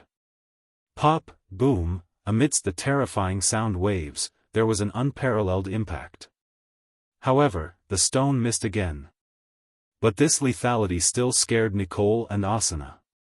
This time, Chen Zhao grabbed a handful of stones from the ground. Nicole and Orsina's nerves were taut. "Papa, shoot that bad woman." Zhirlin suddenly pointed at Osena. "Huh? Why?" "Because I saw a shadow run onto her," Zhirlin said. "Shadow? What kind of shadow?" "Ah, it ran onto that bad woman again." Zhirlin pointed at Nicole. "Darling, how did you know?" "I saw it," Zhirlin said. "What kind of shadow?" Chen Zhao asked. Zhirlin had the protection of a guardian angel, so she could also see things that Chen Zhao couldn't. Chen Zhao already knew about this. Zhirlin had also awakened the nirvana magic. Over the past 2 days, Chen Zhao could feel Zhirlin's magic growing in his body. This bit of magic was very weak for a regular spiritualist, but Zhirlin was only a little over a year old. At least among children of the same age, not to mention those who had not awakened, even those who had awakened might not have as much magic power as little Zhirlin. "Like a shadow on the ground," Zhirlin said. Chen Zhao was stunned. He couldn't see the shadow moving between the two women like Zhirlin had said. But under the two women's feet, one had a shadow and the other didn't. A smile appeared on Chen Zhao's face. Nicole and Osena immediately felt that something was wrong. Their biggest secret had been completely exposed. And the person who would truly see through their secret was a baby who hadn't weaned yet. Of course, if Zhirlin knew what they were thinking, she would definitely retort loudly. "I'm weaned." Chapter 2340. But no matter what Zhirlin thought or what they thought, Chen Zhao just wanted to kill them. Chen Zhao only wanted to kill them now. Nico and Asuna knew that Chen Zhao's next attack would definitely kill them. Just then, 4 metal discs suddenly appeared in the sky. The 4 discs were all over 3 meters in diameter. All of them appeared very abruptly, without any warning. Chen Zhao didn't notice them either. Chen Zhao suddenly had a bad feeling. The 4 discs suddenly shot out 4 beams of light. The 4 beams all carried powerful water, earth, fire, and wind elements. Oh no! Chen Zhao suddenly picked up Zhirlin and turned his back. At the same time, he erected a black screen on the black lava. But the screen was instantly penetrated. Chen Zhao picked up Zhirlin and ran. The 4 beams of light still chased after him, leaving 4 ditches in the ground they swept past. Chen Zhao tossed out the stones in his hand casually. Countless stones hit the 4 discs. The discs clanked, but they weren't damaged. However, under the impact of the pebbles, the 4 metal discs spun in the air like gyroscopes. The 4 beams of light also lost control and deviated. The surrounding ground was left with spiral-shaped ditches. At this moment, the 4 metal discs gradually disappeared in midair. When Chen Zhao looked at Nico and Asuna again, he realized that they'd disappeared too. Ran? No, they couldn't be that fast. No matter how fast they ran, could they leave Chen Zhao's sensing range instantly? The two women were definitely nearby. But they were extremely special. Chen Zhao couldn't lock onto them. This was probably related to their strange attack immunity spell. Since he couldn't sense them, he couldn't tell who was real and who was fake. Where did that guy come from? I don't know. I've never heard of him. Good thing we avoided his eyes and ears. Otherwise, we'd be in big trouble. How long do we have to hide here? Asuna looked up at Chen Zhao in the distance. We can hide for as long as we want. Why isn't he leaving? Nico also looked in Chen Zhao's direction. The two of them were currently using telepathy to communicate. Because they were sisters and had a very special relationship, they didn't even need to exchange glances to know each other's thoughts. Chen Zhao searched the surroundings repeatedly, but he still found nothing. Suddenly, Chen Zhao's eyes narrowed. He thought of an idea. Chen Zhao grabbed a stone slab from the ground. This stone slab weighed at least a few hundred kilograms. Then, Chen Zhao threw it heavily. In an instant, all the vegetation along the path of the stone slab was instantly flattened. Everything in front of him suddenly became clear, and all the obstacles disappeared. Even the bulging mound was flattened in an instant. The power of this stone slab was many times stronger than that of the pebble from before. The effect it could produce was naturally extraordinary. The stone slab left a 3-meter-wide path in its path. As for how far they had flown, it was basically impossible to estimate. Anyway, there was no end in sight. Nicole and Asuna immediately covered their mouths. They did not dare to make any noise. But looking at the path that was just inches away, they still broke out in a cold sweat. If Chen Zhao moved another 3 meters to the left, they would be hit by the flying path of the stone slab. But this was not Chen Zhao's last test. He was forcing them to come out. Chen Zhao picked up another big rock. It was just as big as the previous one. Similarly, he chose another direction and threw it. Another path was opened. The large rocks flew until they disintegrated and lost their destructive power. But this kind of terrifying destructive power still made Nicole and Asuna terrified. Only then did Chen Zhao use the power of one hand. He still held little Jerlin in his arms. Then he kept repeating the same action. Soon, Chen Zhao had gone one round. There were only a few sparse patches of plants in the surroundings. Nicole and Asuna broke out in cold sweat. They had already experienced Chen Zhao's terror up close. This guy was simply a human-shaped Tyrannosaurus. In just 10 minutes, Chen Zhao had turned the small forest into a wasteland. Chen Zhao glanced at the grass that was neither too big nor too small. A smile appeared on his face. The two women had either died under his sweep or were dead. Otherwise, he would be hiding in the bushes. Chen Zhao wasn't in a hurry now. He was like a cat chasing a mouse. At that moment, the 4 metal discs that had disappeared reappeared. He attacked Chen Zhao from behind. This time, Chen Zhao was prepared. Although he wasn't sure where the metal discs were hidden. However, when they appeared, he could immediately sense it. So, as soon as they appeared, Chen Zhao charged at the 4 metal discs. Bang! Chen Zhao smashed a metal disc with a punch. At the same time, Nicole and Asuna, who were hiding in the bushes, immediately ran away. Chen Zhao also noticed Nico and Asuna. Chen Zhao hesitated for a moment. Should he continue to destroy other metal discs? Or stop Nicole and Asuna? In that instant of hesitation, the owners of the 4 metal plates seemed to have sensed that something was wrong. The other 3 metal discs that were not destroyed immediately disappeared.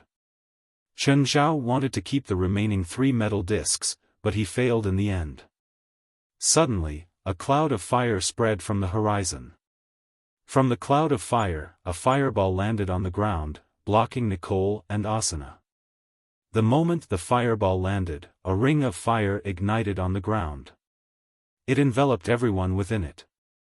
Bifla's body slowly emerged from the flames. This time, Nicole and Asuna were completely in despair. "Thank you," Bifla said coolly, glancing at Chen Zhao. "I didn't kill them." Chen Zhao nodded with a smile. Of course, he wouldn't admit that it wasn't that he didn't want to kill them. It was just that he hadn't found the chance. "Don't be careless. These two women use a strange spell. One of them can ignore all attacks and can switch at any time." Bifla glanced at Nicole and Asuna. He lifted 2 fingers and shot out 2 death rays. 2 death rays shot toward Nicole and Asuna at the same time. Poof, the death ray pierced through Asuna's body and blood splattered. However, Nicole stood there unscathed. "Really?" Bifla was also shocked. Even though he was knowledgeable, he'd never seen such a spell. Bifla didn't kill them. He'd already vented enough. He was still angry, but he could control it now. Chapter 23:41. Just then, a person fell from the sky. Everyone looked over and realized that it was Brad. After Brad, Zhang Tianyi landed slowly. Brad wasn't fatally injured, but his face was swollen. Zhang Tianyi, on the other hand, was gasping for breath. He put his hands on his waist and looked like he was about to cry. "You two are really too much. You don't understand this old man at all. This guy is really hard to deal with. This old man spent a great deal of effort and used all of my means to take him down. I almost lost my life." On the ground, Brad wanted to cry too. Because Zhang Tianyi had indeed attacked more than 100 times. But each time, he was slapped. Simply put, Zhang Tianyi had slapped him more than 100 times. Apart from that, he didn't use any other spells. Every time Brad used a spell, it didn't matter what it was used for or whether it was effective on Zhang Tianyi. Either way, he would get a slap. Then Zhang Tianyi would curse him. Brad believed that Zhang Tianyi was tired from beating people and thirsty from cursing. However, did he have the ability to subdue him after expending a great deal of effort? The injuries on his face were all caused by Zhang Tianyi's hands-on treatment. After this battle, he finally understood how terrifying Zhang Tianyi was and the difference between him and Zhang Tianyi. Zhang Tianyi's strength was the kind that made no sense at all. If he wanted to hit someone, he didn't care what techniques you had. He didn't care what extraordinary power you had as long as you had a pair of palms. He could beat you so hard that even your mom couldn't recognize you. Zhang Tianyi was just that unreasonable. He wouldn't even use spells against you. No matter how many tricks you had, he would just slap you. So when Brad heard Zhang Tianyi's crying, he didn't feel any pain. He only felt wronged and cursed inwardly. As for Chen Zhao and Bifla, they just looked at Zhang Tianyi expressionlessly. Their only reply was a chuckle. Celestial Master Grandpa is so shameless. You beat him up and he's still complaining. Shameless, shameless. Little Jerlin made a face at Zhang Tianyi. He. Baby, come, let Grandpa hug you. Cheerfully, Zhang Tianyi ran to Chen Zhao and reached out to take Jerlin. No, Grandpa Heavenly Master stinks. Look at your father. He's not much cleaner than me. I don't want you to hug me. Humph. Little Jerlin nestled in Chen Zhao's arms, still making faces with her cute little face. Blade's eyes flashed. He saw Nicole and Orsana not far away. His heart sank to the bottom. Did the two of them not escape?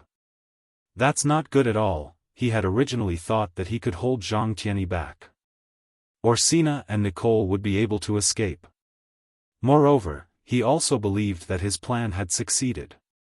Who would have thought that Asuna and Nicole would still be stopped here? Bifla was held back by the cannon fodder. And Zhang Tianyi was being held up by him. Was it the man carrying the little girl who stopped Asuna and Nicole? Who was that guy? How could he stop Asuna and Nicole? Others might not know, but how could Brad not? Asana and Nicole were a handful. Now, Zhang Tianyi and Bifla had also arrived. It was impossible for them to leave now. Huh! Suddenly, Zhang Tianyi snorted and looked up at the sky. The sunlight was suddenly blocked by something. Chen Zhao also looked up. He realized that metal discs had appeared in the sky one after another. These were the same discs that had attacked Chen Zhao before. It was just that the number this time was many times more than the previous ones. They were densely packed and neatly arranged. There could be hundreds of them. I was attacked by a few of them just now. What are they? Whose? Chen Zhao asked. Zhang Tianyi and Bifla were confused too. They seemed to be guessing who did it. These metal discs all emitted a powerful elemental aura. Moreover, to be able to control so many metal discs at the same time, the magic level must be extraordinary. So many metal discs hovered in the air, but they did not attack them immediately. But this confrontation was actually a threat to the three. Unfortunately, Chen Zhao, Zhang Tianyi, and Bifla, whom the mastermind had threatened, were all people who would not be threatened. The three's pride, or rather, their arrogance was so similar. Cowardly scoundrel. Zhang Tianyi snorted and stepped forward. Zhang Tianyi was serious this time. Zhang Tianyi formed a seal with his hands and shouted, "Star Lord Huang, Fang Shuzhang, Bailey Piaoxing, Punishing Heaven Sword, King of Zhou, break." All of a sudden, the hundreds of metal discs were pieced together. The chaotic elemental aura suddenly merged into one. It turned into an indestructible metal barrier. Zhang Tianyi pointed at the metal barrier. The metal barrier looked as if it had been stripped of its scales. The metal plates broke off the metal barrier piece by piece and fell to the ground.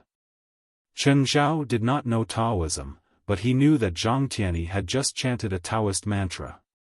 Of course, this was mainly because Fei Lai had been fascinated by feng shui and had searched everywhere for feng shui books. Chen Zhao had used his identity to obtain some. At the same time, he had also obtained some Taoist books. The mantra that Zhang Tianyi had just chanted really appeared in the Ziwei Do Shu Wang log. Legend had it that feng shui originated from the era of King Wu of Zhou. It was said that Jiang Zia had created it when King Wu conquered Zhou. The Ziwei star was also known as the Master of Dipper. Therefore, when it came to feng shui, most people would mention the Ziwei Star Lord. However, Chen Zhao was more concerned about the fact that Zhang Tianyi had not used an ordinary spell. Zhang Tianyi didn't use any huge amount of transcendence energy. He just stepped on Mount Sumru and pinched the stars. It looked like the tricks of a charlatan, but the seemingly indestructible metal barrier was forcibly peeled off by him. Of course, neither friend nor foe would think that the old man was a swindler. Fuck, show yourself. The Big Dipper, the Six Directions, the Ziwei Star, the Nangong Palace, the fire. Zhang Tianyi once again made a hand seal. This time, a small flame burst out from Zhang Tianyi's fingertip. The seemingly insignificant flame spun a few times in the air and turned into a flaming dragon. The flaming dragon crashed headfirst into the metal barrier. With a loud boom, all the metal discs shattered and flew everywhere. At the same time, it kicked up a huge sandstorm. Amidst the dust and sand, a huge figure appeared. If not for the sandstorm, he probably would not have shown himself so easily. Come out. You've already been exposed. There's no point in hiding anymore. Chapter 2342. The figure hiding behind the sand finally stopped hiding. It wasn't exactly generous, but at least it was facing it calmly. It was a giant dragon with a huge body and a terrifying draconic might. It also radiated a terrifying magic power. However, this dragon was very special because its entire body was covered in metal armor. Even its wings were covered in thick metal. This dragon's size had reached the level of a dragon's father. Its magic aura was also extremely strong. But what the three cared about was the rippling elements on its body. Usually, dragons were single elemental. Occasionally, there would be dual elemental dragons. However, this metal dragon was quadruple elemental. Chen Zhao was surprised. Was this metal dragon the culprit behind the attack on the fire worship sect's base? He had to admit that this metal dragon was very powerful. But did he really think he could fight Zhang Tianyi head-on? What a joke.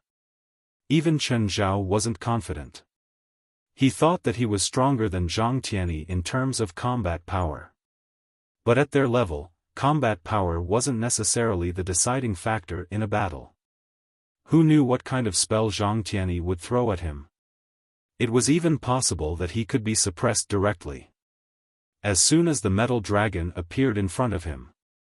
It either had a trick up its sleeve or was stupid. However, Chen Zhao really couldn't imagine how the metal dragon could escape. Putting Zhang Tianyi aside, Chen Zhao and Bifla wouldn't just stand by and watch.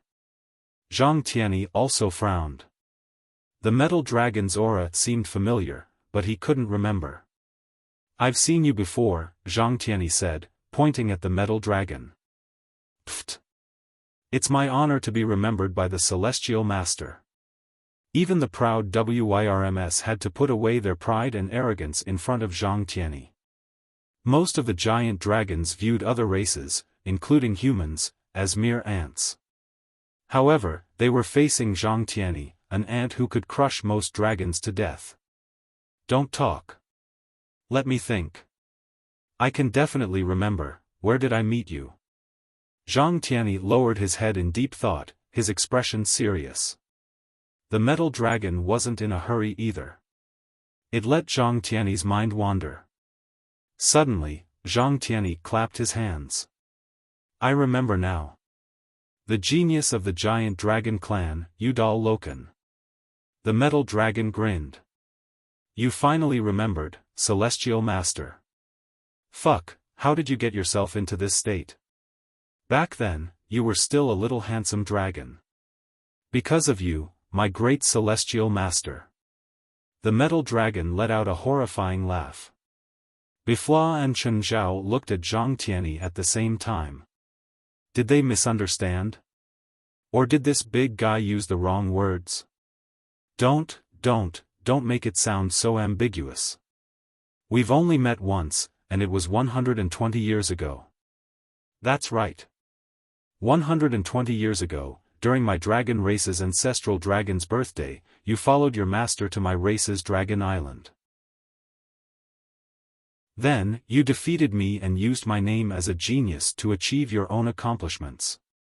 Wait, let me sort out my thoughts. I remember that you were the one who challenged me. Why does it seem like I'm using you? Moreover, I remember that we got along quite well in the following days. Isn't it too late to sort out who was in the right and who was in the wrong? Udal Loken sneered at Zhang Tianyi. In order to defeat you and wash away the humiliation you've inflicted on me, I've been working hard.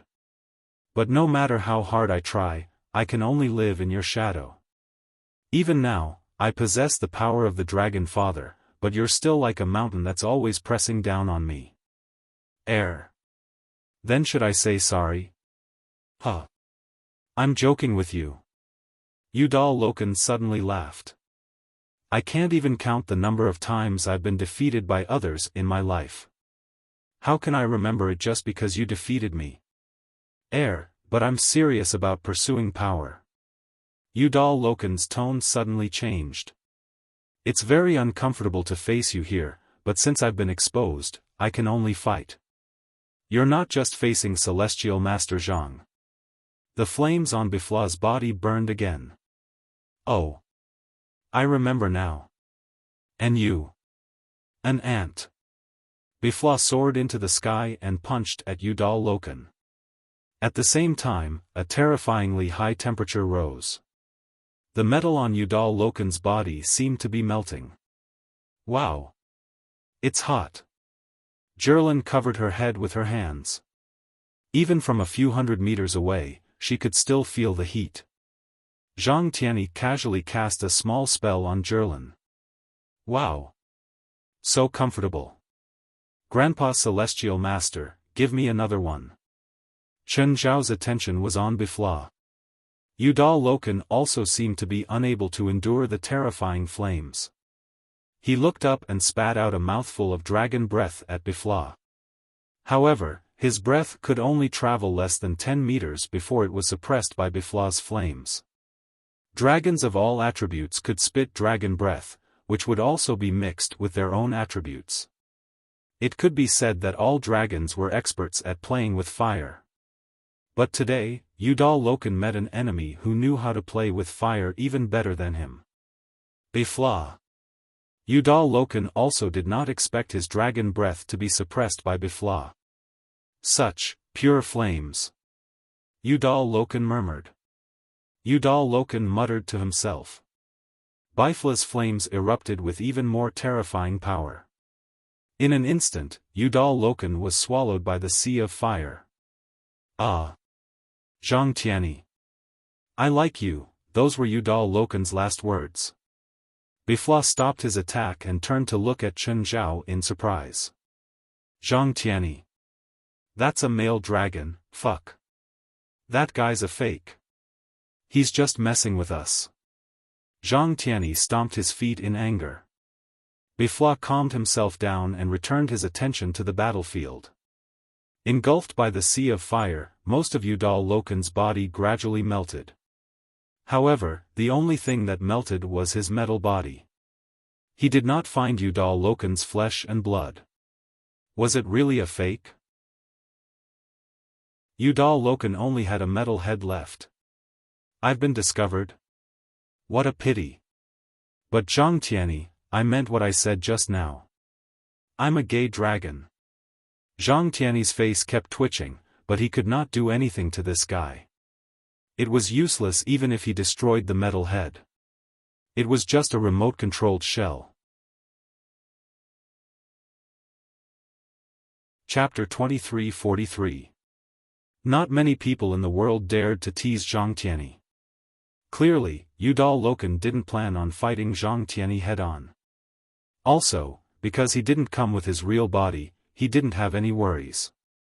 He could tease Zhang Tianyi without restraint. Even if Zhang Tianyi stomped his feet in anger, there was nothing he could do. Chen Zhao and Bifla watched from the side. Even though Bifla hated Udal Loken to the core, Bifla didn't care. But there was nothing he could do. Chen Zhao was even more curious about how this dragon called Udal Loken could control such a metal body. In terms of strength alone, the controlled steel WYRM was not weaker than ordinary WYRMS. In fact, it was much stronger. It was just a puppet that was being controlled, yet it already possessed such strength. Then how strong was its real body? Of course, Chen Zhao was an outsider in this conflict. At least, before Bifla asked him for help personally, he was an outsider. Even though Chen Zhao had participated in this battle. Udal Loken glanced at his subordinates. I'll leave them in Celestial Master Zhang's hands for now. Please take good care of them. I'll take them back soon. Ha! You want to take them back? That depends on whether you have the ability. Bifla grinned hideously at Udal Loken's almost melted metal head. Trust me, Udal Loken said confidently. Before long, you'll return them to me personally. Suddenly, a beam of red light pierced through Brad's head. Brad was still in shock, but the next moment, his soul had already left his body. He didn't even know what had happened until he died. And the person who killed him was Bifla. Bifla pointed at Nico and Asuna. At the same time, he looked at the remaining metal heads. Tell me, why do you think we'll return them to you? In Chen Zhao's impression, Bifla had always been very calm. Until today, all of Bifla's mania and anger had been revealed. Zhang Tianyi didn't expect Bifla to be so direct. Shouldn't they keep them alive? That way, he could get the necessary information from them. But Bifla killed one just like that. Judging from his actions, he seemed to want to kill the remaining two. Zhang Tianyi felt that it was inappropriate. But today, Bifla was the person involved. He was most qualified to decide the life and death of these two women. Therefore, Zhang Tianyi did not speak. Yudao Loken said nothing more. He didn't expect Bifla to respond so forcefully. He was afraid that if he said another word, Bifla would really kill Nicole and Asuna. Blade was his right-hand man. But in the end, they were not as important as Nicole and Osuna. Although Brad's death was regrettable, it was still barely acceptable. But once Nicole and Asuna died, then his plan would be completely ruined. Therefore, he did not want to provoke Bifla any further. Looks like they're really important to you. A cruel smile appeared on Bifla's face. It should be because of their special magic constitutions. It seems that I really need to make good use of them. The metal skull finally melted completely, and he remained silent for the last few minutes. Chen Zhao and Zhang Tianyi looked at Bifla. These two captives belonged to Bifla. Their lives were also decided by Bifla. Bifla, are you going to kill them? Zhang Tianyi asked. He was also quite interested in Nicole and Asuna's magic. After all, absolute immunity to other people's attacks was almost unimaginable. Even Chen Zhao, who had the best physique and defense among the three, did not dare to say that he could be immune to all attacks. At least, if there was a strong enough magic attack, it could break through Chen Zhao's defense. But Nicole and Asuna were different. They could make any one of them absolutely immune. According to that dragon's train of thought, he definitely wants us to pry open their mouths. If I continue with this train of thought, I might fall into his trap. So, you're going to kill them now? Bifla lowered his head and thought for a while. No, I'm more curious about what they can tell me. I also want to know what that dragon said. In the end, we'll personally return them to him. Zhang Tianyi also wanted to know why they'd return the two of them. Did he have something on them? Was he confident that this could threaten Chen Zhao and Bifla? Or did he have the ability? Or was he using normal people to threaten them? It didn't seem feasible. Since guessing won't work, we'll pry open their mouths first. We're just guessing here. What can we get? Chen Zhao rolled his eyes. This kind of brain-wasting work was really not suitable for him. No need, Asuna said honestly. Whatever you want to know, we can tell you as long as we know it. How can we do that? Chen Zhao said. Intelligence without torture might not be true. Both Asuna and Nicole stared at Chen Zhao angrily. Chen Zhao's words were too vicious. He was going to force them to their deaths. It's just a joke. Don't be so serious. We're here to kidnap Arhan Terrell under Master Yudal's orders. Where's Arhan Terrell? Where did you hide him? I don't know. We're only in charge of delaying and destroying. Someone else will naturally complete the kidnapping.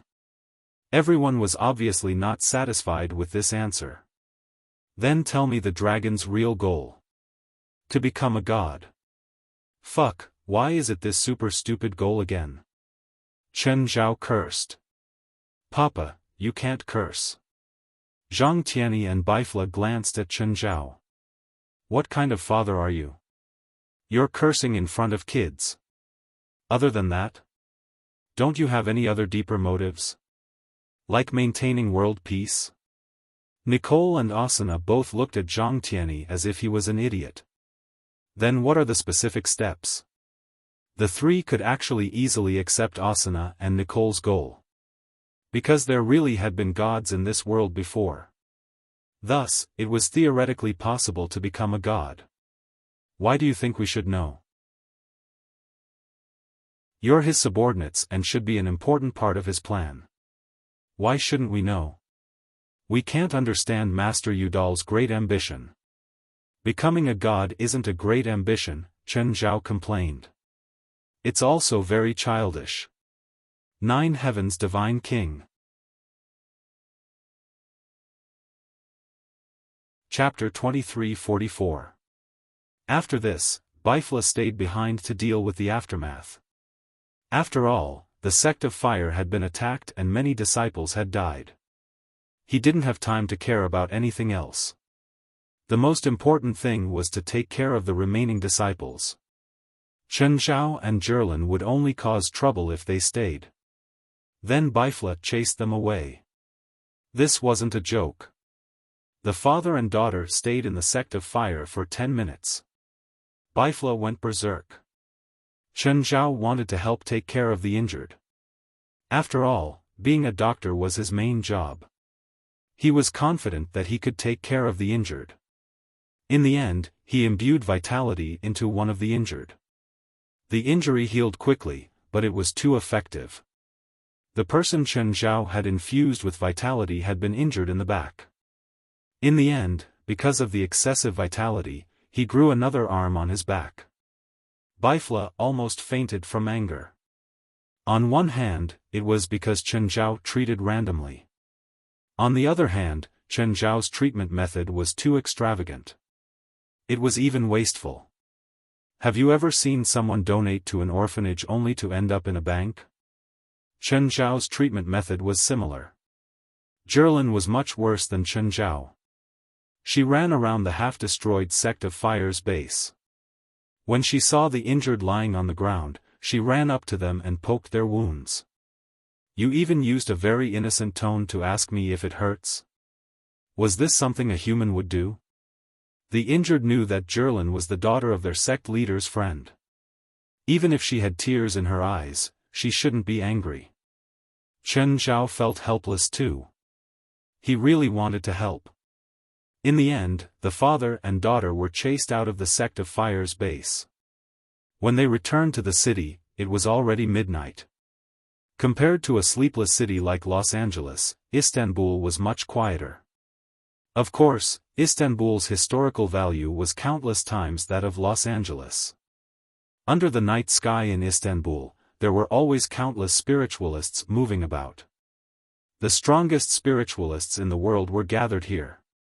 But no one came to cause trouble for the father and daughter. They returned to the hotel successfully. Chen Zhao comforted Zhirlin and put her to sleep.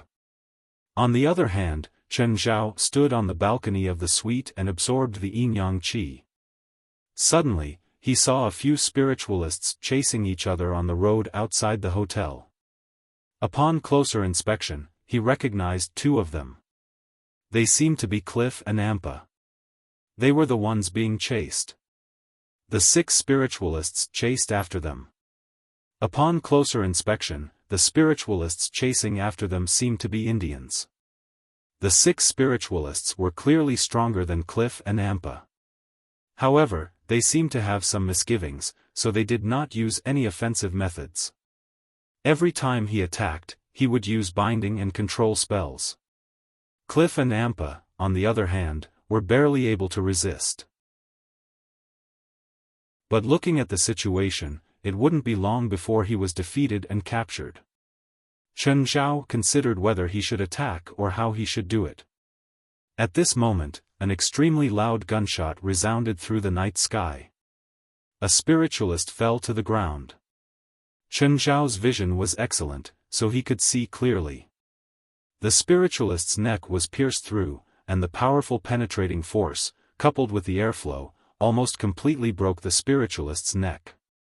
Raising an eyebrow, Chen Zhao searched the surroundings. Looking in the direction of the bullet's trajectory, he saw a sniper on the rooftop of a tall building. It was at least 2,000 meters away from the scene. All the spiritualists present were terrified. They didn't have the ability to stop bullets. Now, they had to face a sniper hiding in the dark. Cliff and Ampa also lay on the ground, not daring to get up. The sniper's first shot was to attack the people chasing after them. But who knew what his real goal was? Just then, there was a second gunshot. This time, it didn't hit anyone. However, it left an extremely exaggerated bullet hole in front of the Indians. The area around the bullet hole seemed to have been corroded by something, leaving a bowl-sized hole. "They're spiritualists. Everyone, raise your shields," one of the Indians shouted. At the same time, he rolled on the ground and hid behind a roadblock. Right now, the sniper in the dark was observing the scene through the scope of his sniper rifle. "Tisk, tsk. Too slow. I only noticed now," the sniper said proudly. "Okay, stop talking. Finish it quickly. Don't drag it out." His partner's voice came from the sniper's earpiece. "Got it." The sniper switched to regular bullets this time. He'd used magic bullets for the second shot just to make the spiritualists think that he would continue using magic bullets. When they used their magic shields, it was time for the sniper to harvest. Magic bullets were very different from regular sniper rifle bullets. Magic bullets had many special additional effects. Regular bullets, on the other hand, were much simpler, pure physical damage. If the necromancers were hiding behind some obstacles, using magic bullets would be the most effective. The various attributes of magic bullets could help the sniper destroy those obstacles. But the magic properties of magic bullets weren't strong. So they could easily be blocked by magic shields. Everything had its pros and cons, and that was the disadvantage of magic bullets. But this time, the sniper switched to regular bullets. Of course, it was normal compared to magic bullets. But compared to real ordinary small caliber bullets, it wasn't the case. Because he wasn't using small caliber sniper bullets. It was super large armor-piercing bullets. And he wasn't using an ordinary mid-range sniper rifle either. It was a long-range sniper rifle. In the military, super large caliber bullets were mostly described as cannons. With the effect of a sniper rifle and a large caliber armor-piercing bullet, it could basically penetrate about 60 centimeters of concrete within its range. Bang! A sniper rifle shot directly blew up the head of a spiritualist hiding behind a concrete barricade. It wasn't accurate to say that it was a headshot. It was more like a headshot. The spiritualist thought that he was protected by a magic shield and a barricade, so he should be safe. But the power of the sniper rifle taught him a lesson. Beautiful. The sniper didn't care that he was in a sniper position. He shouted loudly and excitedly and couldn't help but kiss his rifle again. "Don't waste time there. Finish the battle quickly." "Got it. Don't rush me." The sniper then aimed at the third spiritualist. He was about to pull the trigger when the sniper suddenly had a very uncomfortable feeling.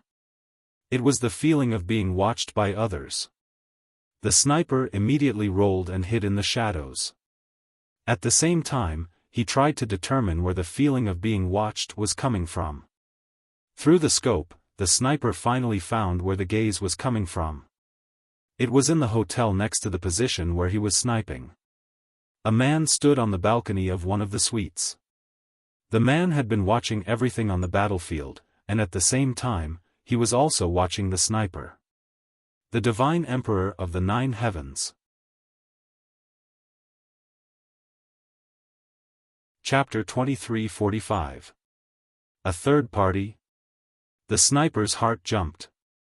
Or was the man not a third party, but the superior of the Indian spiritualists? He could observe him from so far away, and it was night time too. Was he a perceptual spiritualist? Due to the demands of the times, there were many special and complicated branches of perceptual spiritualists in the world. Some perceptual spiritualists were very dangerous. Ah Luo, I found a perceptual spiritualist. He's watching me. He saw all my previous actions. Can you confirm his identity? No. Tell me his location. I'll take care of him. You continue your mission. That guy doesn't look easy to deal with, the sniper said. You better be careful. Maybe he's just bait. Ah, Luo moved quickly. He quickly brought his men to the hotel. Their ambush location wasn't far from the hotel. Their original plan was to have the sniper attack while they were in charge of support. If the Indian spiritualists escaped, they would take care of them. But now that the plan had changed, they could only give up on the ambush and go around the hotel. Soon, Chen Zhao heard knocks on the door. Chen Zhao knew who they were, or rather, what they wanted.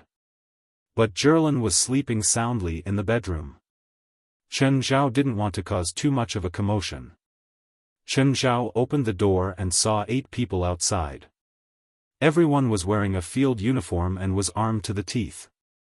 When Chen Zhao opened the door, all 8 of them had their guns pointed at him. But in the next moment, a black curtain silently rose behind them, covering the head of the person standing at the back. The person couldn't even make a sound before he fell to the ground. Shoo, my daughter's sleeping. Chen Zhao smiled faintly and gestured for them to keep quiet. But the people in front of him didn't care. The leader raised his gun and smashed it at Chen Zhao's head.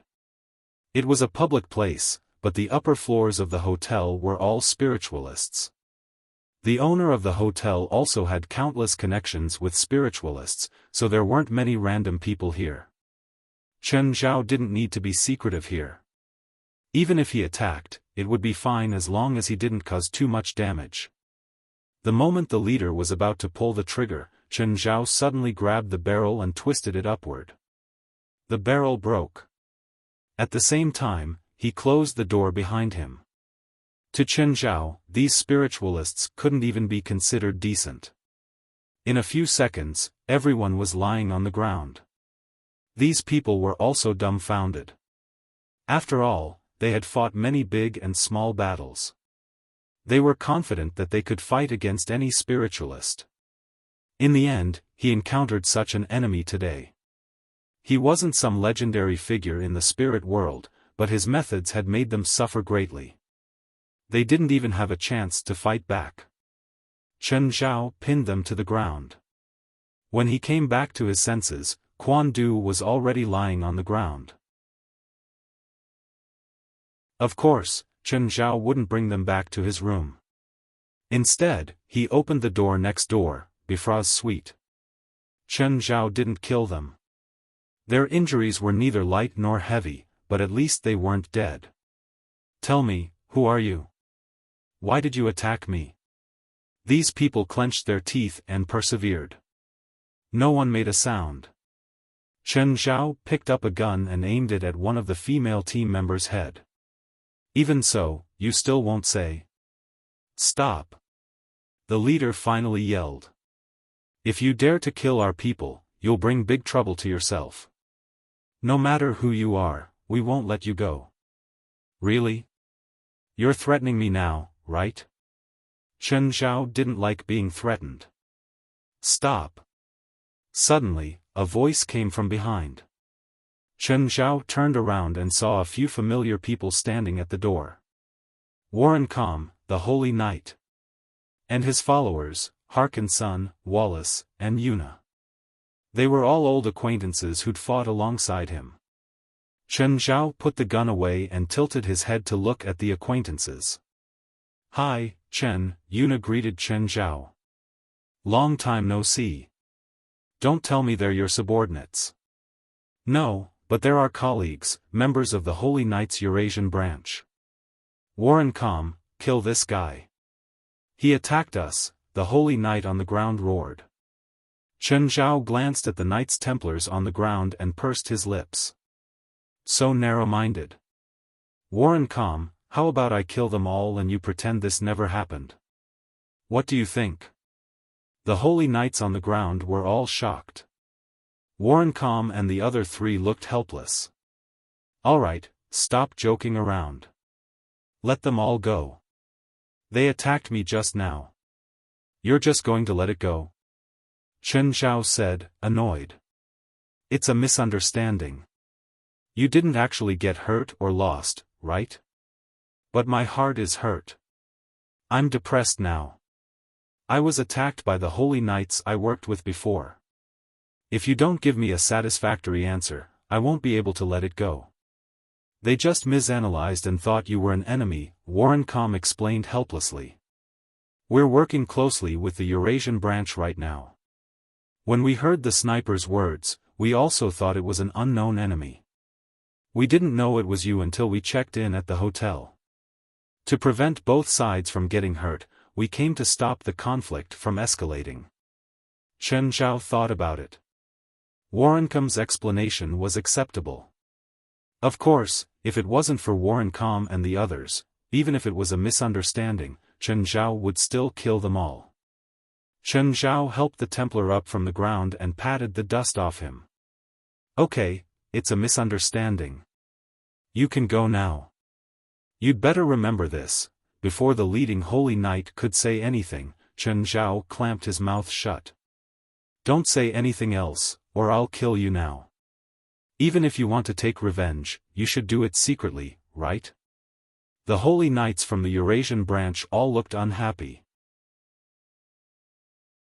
After all, they'd been humiliated in front of their faces and couldn't fight back. Even their words had been blocked. It felt like a fishbone was stuck in their throats. The holy knights from the Eurasian branch left, but Warrencom and the others didn't. They clearly wanted to catch up with Chen Zhao. Of course, Chen Zhao also had some questions to ask them. Should I ask, or will you tell me yourself? Chen Zhao looked at the four before him. They'd worked together twice. They might not be like brothers, but they'd been through life and death, especially when they'd worked together for the first time against the Root of the Fallen. That battle had been full of danger. Back then, Chen Zhao wasn't very strong. Everyone had almost lost their lives in that battle. So they still had a deep trust. Otherwise, Chen Zhao wouldn't have let them go so easily. Chapter 2346. Warrencom and the others hesitated for a moment. After exchanging glances, Warrencom finally said, "This situation is a bit troublesome and highly confidential." Highly confidential? I love hearing confidential information. Come, share it with me. Chen Zhao didn't know how to accommodate Warrencom at all. Not long ago, the great sage of the Knights Templar prophesied that a treasure is about to appear and that it will bring disaster. This treasure comes from India's Shiva religion and gave us some clues. What treasure? Chen Zhao was even more interested. Who didn't like treasures? If possible, Chen Zhao would be happy to put it in his pocket. I don't know. Maybe only the great sage knows what treasure it is. Our current mission is to find the key clues and people that the great sage mentioned. These clues and people will lead us to the treasure. In other words, you Templars came to Istanbul this time to play a treasure hunt? Chen Zhao wanted a clear time and place. It was best if he could directly fight for the treasure. He didn't want a treasure hunt where all sorts of information were put together and he had to guess and guess. So, when Chen Zhao found out what Warrencom meant, his interest disappeared. Moreover, he still had doubts about the treasure that Warrencom mentioned. Maybe it was a treasure to them, but it was useless to him. After all, Chen Zhao wasn't the same as before. His power had increased, so had his horizons. The location of the treasure shouldn't be in Istanbul. We're here mainly because there are a few key people and key clues here. Are Clive and Ampa the key people you mentioned? You know that couple? Kind of, Chen Zhao said. What do you plan to do with them? We don't plan to hurt them. They're in danger now. India's Shiva people are chasing after them. We want to protect them. Until you find the treasure, right? You can say that if the treasure falls into the hands of evil people, there will be extremely serious consequences. So, we have to find it first and keep it safe. Chen Zhao had to admit that Warrencomb's words were very Western. If others obtained it, they would all be evil and have bad intentions. Only if they obtained it could they maintain world peace and ensure safety. Of course, it was not wrong to think that way. It was safest to hold the weapon in one's own hands. Even if Chen Zhao was involved, he would have the same thought. When a person or a force stood at a certain height, they would no longer treat the person above them as a target. Instead, he treated the people below as his targets. It didn't matter if this person was hostile or not, as long as he posed a threat, he was an enemy. This was the Western way of thinking. Chen Zhao, on the other hand, had a pure Eastern mindset. This thing belonged to him. Of course, from the perspective of profit, he wasn't sure what it was. Chen Zhao really wasn't interested in spending too much effort and time fighting over a treasure that he didn't know what it was or what it could be used for. Is stealing this treasure a big problem? Chen Zhao didn't understand why Warrencombe was so serious. The trouble lies in the Hindu religion of Shiva, Warrencombe said. Them? This supreme treasure originated from them. Do you think they're willing to let their clan's supreme treasure be seized by outsiders? Then just give it back to them. They are not some evil religion. Those that could be passed down to the present and spread openly were religious doctrines that could be accepted by society, the government, and even most people. So, Chen Zhao felt that he was the villain when the holy knights wanted to steal someone else's treasure. The key is that the Hindu religion of Shiva is in constant internal conflict. Many of the higher-ups are unclear about their intentions. Some extreme higher-ups are even trying to restore the Shiva doctrine of the past. Chen Zhao immediately understood what Warrencombe meant. Many religions that seemed righteous now weren't so glorious in the past. Even the church had many dark secrets in the old era. Changing the doctrine to what it was in the past would be a small matter. A small matter could be a religious war, but a serious matter could cause the entire country or even the world to be shaken. Fortunately, the vast majority of people in this world were rational. Even in the Hindu religion, those extreme people were definitely the minority. Other than the internal conflict of the Hindu religion, there's another force that we holy knights have to be careful about. Oh, which one? The dragons, Warrencombe said seriously. They're the most troublesome one. You're talking about the entire dragon race? Or individual dragons? Of course it's individual dragons. Currently, the entire dragon race and humans have cooperated closely for the past few decades, so both sides are still in the honeymoon period. In the short term, the overall political stance of the dragon race will not change, but there are still some dragons who still have an arrogant attitude towards humans. And according to the prophecy of the great sage, there is an extreme dragon race force participating in the battle for the treasure this time.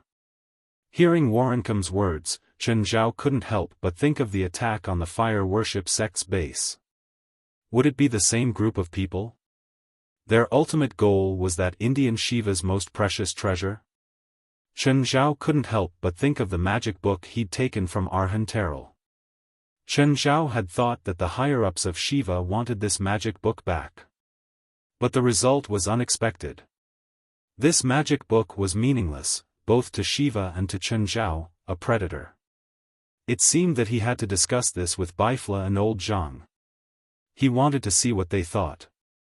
However, based on the current situation, everything was very unclear. Everyone only knew a little information. What Warrencombe knew was that the treasure came from Shiva. That was all Zhang Tianyi knew too. Right now, there should be 3 people who might know what the treasure was. The great guardian of Shiva, Deka Wendis, the dragon Udal Loken, who controlled everything from behind. And the great sage of the holy knights. However, the 3 of them were hiding behind the scenes like thieves. If Chen Zhao was really interested, he might go find one of them and find out more. However, Chen Zhao wasn't interested in it either, so he only treated it as gossip until now. Chen, help us. Yeah, Chen, we're looking forward to fighting with you again. Yuna also looked at Chen Zhao seriously. The other two old friends had the same look. Chapter 2347. The information that Warren Com had given Chen Zhao was basically information that Chen Zhao already knew. Or rather, it was information that Chen Zhao wasn't interested in. Warren Com and the others still treated Chen Zhao as the Chen Zhao of the past. Although they didn't have any grudges or conflicts. However, there was still a gap between the two sides. Warren Com and the others hoped that Chen Zhao could work with them again. Unfortunately, Chen Zhao rejected them this time. Even if Chen Zhao wanted to work together, he would work with Zhang Tianyi and Baifla. He wouldn't work with them. If they were to cooperate with the Holy Knights, they might be able to get their hands on the treasure one day. How would they split the benefits then? There was only one treasure, and the Holy Knights had to keep it in their hands. If they gave Chen Zhao a few cents as compensation, who could Chen Zhao complain to? But it was different if he worked with Zhang Tianyi and Baifla. Even if they wanted to keep the treasure, they could at least give him a decent compensation. Of course, it was obvious that Warren Com and the others really wanted to fight alongside Chen Zhao again. But after Chen Zhao's direct rejection, he gave up on the idea. Chen Zhao didn't continue on this topic. After exchanging contact numbers with them, they left directly. When Chen Zhao returned to the balcony of his suite, Cliff and Ampa were nowhere to be seen. They'd probably been taken away by the Holy Knights. Chen Zhao continued to absorb the essence of the sun and moon on the balcony. But after he was full, he took out the magic book he'd gotten from Arhan. Because of the world wall, Chen Zhao could memorize the contents of the book, but the content couldn't connect him with the elements. The contents of the magic book were like lines of cold, lifeless mathematical formulas. Chen Zhao remembered that Baifla had once said that there were two conditions to break the world wall. The first condition was that he had enough power and could withstand the backlash from breaking the world wall by force. Chen Zhao already had this condition. But the second condition was much more complicated. It was a ritual. A ritual to break the world. Not only was it complicated, but it also required a large amount of resources. The amount of resources depended on the strength of the world wall. For a super religion like India's Shiva, the strength of the world wall set by the sages would definitely be unimaginable. So, the resources needed would be astronomical. Actually, Chen Zhao didn't doubt whether he could break the world wall. His strength was sufficient, and in terms of resources, he had a large amount of wealth in hell. Even if they lacked some resources, they could exchange with Beelzebub Zophi. As for how the ceremony should be carried out, he had people to consult. He now had a demon alchemist loyal to him, felt Nitak. If he still couldn't do it, she could look for the handsome boy or Beria for advice. The two of them would definitely be able to think of a solution. The reason why Chen Zhao was interested was because he felt something for this magic book. This mysterious feeling made Chen Zhao feel that he could learn something from it. Chen Zhao didn't know what he would get. But feelings were hard to say. It was just a moment of inspiration. He couldn't put his finger on it, but he was very sure. But breaking a world was no small matter. It consumed a lot of resources. Even Arhan, a follower of Shiva, had said that he couldn't cultivate. Therefore, he wasn't sure if he could gain anything. This was also why Chen Zhao hesitated. What if he wasted a lot of manpower and resources and ended up with nothing? Chen Zhao definitely wouldn't be happy. Just then, Chen Zhao's phone rang. It was West. West, can't you see what time it is? President, the last trial will start the day after tomorrow. Oh, what's the last trial? All the remaining team members will be randomly split up. They'll draw lots at the same time and then have a one-on-one battle, West said. Oh, so why are you calling me? Now, only Hallease, an elite, and Gaia have qualified for the final round of trials, but the three of them have no confidence in the final round of the arena. What can I do? Motivate them? No, be our opponent. Are you sure? Chen Zhao didn't understand West's suggestion. He felt that the most important thing now was to motivate them. But if he sparred with them, it wouldn't be motivating them anymore. It would be beating them up. Others might not know, but West knew how difficult it was. Chen Zhao felt that sparring with them was meaningless. It might even have the opposite effect. If he wanted to find an opponent to spar with, he should find someone who was on par with him or someone who wasn't that much stronger. Not someone like Chen Zhao as an opponent. If Chen Zhao sparred with them, the only thing he could do was stand where he was and do nothing. Once Chen Zhao made a move, they would lose. They should know Chen Zhao's strength, not to mention going easy on him. Chen Zhao didn't know how to act. If he pretended to use a few moves, they would probably see through it immediately. It would only make them less confident. The three of them requested this. Why? They said that if they can get used to fighting with you, the other participants won't be able to pressure them. That's a new theory, but are you sure they can do it? Let's try.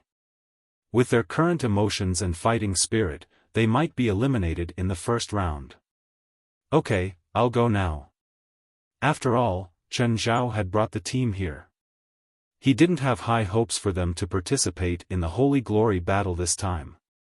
They didn't even pay much attention to them, but Chen Zhao still hoped that his team could get good results. Even if they didn't get the title of Holy Glory, at least they wouldn't lose too badly. Furthermore, looking at the bigger picture, the remaining three members of the supernatural organization were already the last fig leaf of the North American supernatural world. Looking at the other major regions in the spirit world, there were basically dozens of people from each major region who made it to the final round of the arena. Only the North American spiritual world had Gaia, Hallease, and an elite. If they were eliminated in the first round, the North American spiritual world would be in a slump for another 10 years. Of course, there was a more direct way to inspire the North American spiritual world: let Chen Zhao participate in the Holy Glory battle. Chapter 23:48. Clearly, Chen Zhao wouldn't participate. Even if he wanted to, Zhang Tianyi and 23rd Blood Mary wouldn't let him. If Chen Zhao participated, with his personality, he would probably eliminate everyone from the other teams. Then he would leave all 10 spots for his own team members. Chen Zhao would definitely do something like that. Chen Zhao glanced at Zhirlin on the bed. She was sleeping soundly at the moment. But Chen Zhao definitely couldn't leave her alone in the bedroom. So, he used dark lava to gently lift her up. She wouldn't feel any strong movements. Soon, Chen Zhao carried Zhirlin to the hotel where the members of the supernatural organization were staying. There were also many spiritualists staying in this hotel. But it was different from the hotel Chen Zhao was staying in. This hotel was for the teams participating in the Battle of Holy Glory. It could be said that the organizers of the Battle of Holy Glory had booked the entire place. Chen Zhao knocked on West's door. The 10 team members were all in his room. Chen Zhao placed Zhirlin in West's bedroom. Then, he walked to the others. Gaia, how is it? Haven't you recovered? Chen Zhao realized that Gaia was in low spirits. He glanced at Elite and Hallease, who were sitting side by side. They were also frowning. Gaia sighed. It's not about our condition. We just don't have much confidence in the upcoming arena trials. Chen Zhao was a bit surprised. He didn't think that even the usually confident Gaia would be so pessimistic. The arena trials can actually give you so much pressure? We've come into contact with quite a number of participants and seen quite a few battles. We realize that not only are many spiritualists strong, but they also have a strong restraining effect on us. It can't be that coincidental that you guys met them. Didn't they say that it's all random? It's random, West said. But it's also based on ability. Some special spiritualists can use magic to pick the right person. So, the drawing isn't completely fair? That's right. The drawing of lots is a competition in itself. Even so, you shouldn't be completely unconfident. It's not to the extent of having no confidence at all, but it's just that I'm not confident, Gaia said. Okay. Since that's the case, let me help you build confidence again. Chen Zhao clapped his hands. Let's find a big place and spar. There's a large-scale barrier under the hotel that's specially used for spiritualists to spar and spar. There's actually such a place in the hotel? This hotel specializes in providing services for spiritualists. Not only is there a large-scale barrier, but there are also magic shops, spirit medium services, and magic trading centers. If there's a chance in the future, I should really come here and take a look. Of course, now was definitely not the time. After all, they still had business to attend to. The group arrived at the lowest level of the hotel. Judging from the environment, this should be the second floor of the underground garage. However, it had already been modified, and there were many signs of the supernatural world on it. Moreover, the only way to get down here was through the introduction of magic power in the elevator. The other entrances and exits were also sealed. This was to prevent ordinary people from accidentally entering this place. After all, the hotel was open to the public, and ordinary people would occasionally check in. At this hour, there were still people coming and going. Furthermore, all of them were spiritualists. It seemed that spiritualists were also nocturnal creatures.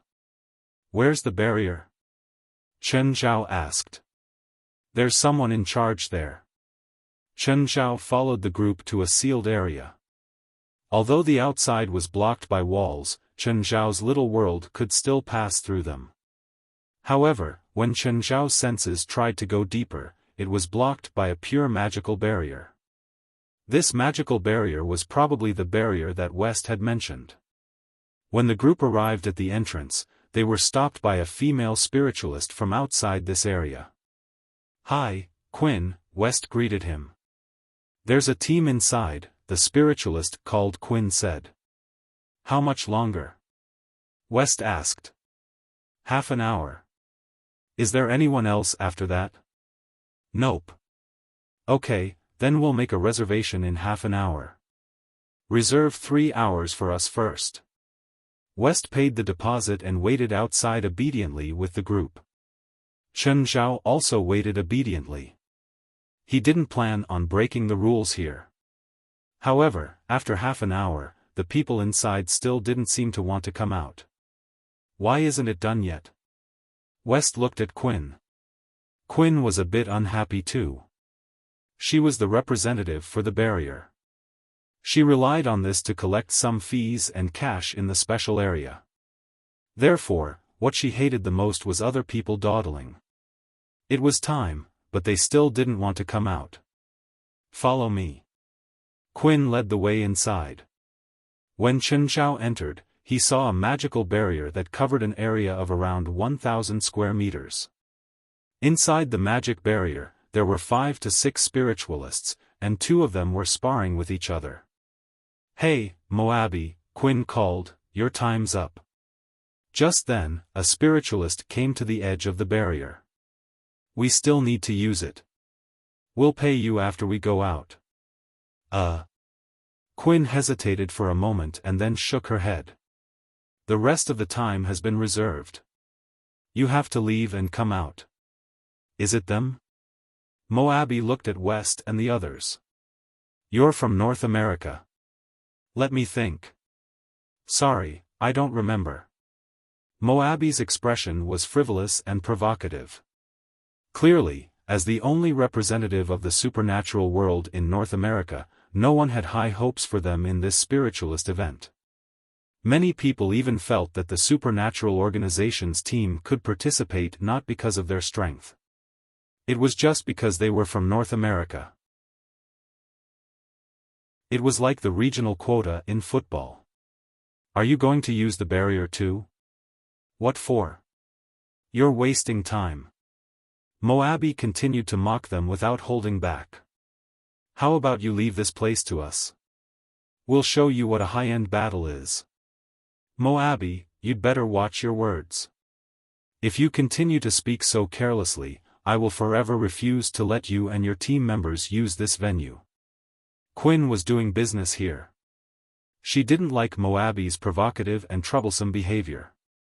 She hoped that everyone would follow her rules, pay honestly, and use the place without interfering with each other. The members of the supernatural organization were obviously very unhappy. Of course, Chen Zhao was the most unhappy. Open the barrier, Chen Zhao said. What? What are you doing? Going in to teach them a lesson. 9 Heavens Divine King.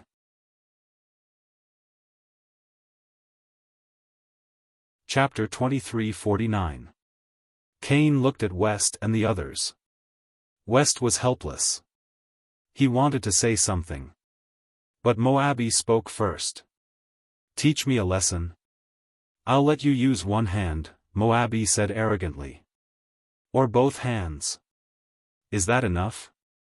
Moabi, I think you should just stand there and not move. Even if you don't do anything, he won't be able to beat you. Moabi's companion smiled. It seemed that they were very confident in Moabi's abilities. Of course, it was also because Chen Zhao and the others were spiritualists from North America. In the spiritual world, there was severe regional discrimination. For example, spiritualists from Huaxia, North America, and Europe would take a magic exam. One of the questions was, what should they do if they encountered an evil spirit? For the spiritualists from Huaxia and Europe, this was a technical question. For the spiritualists from North America, it was a math question. Because the spiritualists from Huaxia and Europe would write down the methods to destroy the evil spirit. On the other hand, the spiritualists from North America would have to calculate how many people they would need to destroy the evil spirit. Although this was just a regional joke, it also showed how weak the spiritual world in North America was. Almost all major events in the spiritual world were ruled out from North America first. Even Cain, who was neutral right now, didn't have high hopes for Chen Zhao. Teach Moabi a lesson? He wasn't the strongest, but he had a certain reputation in the spiritual world. Chen Zhao actually lost his mind because of Moabi's provocation. However, Chen Zhao had actually lost his mind because of Moabi's provocation. Now, the people from the supernatural organization were already very displeased. Even the low-profile West didn't plan on stopping Chen Zhao anymore.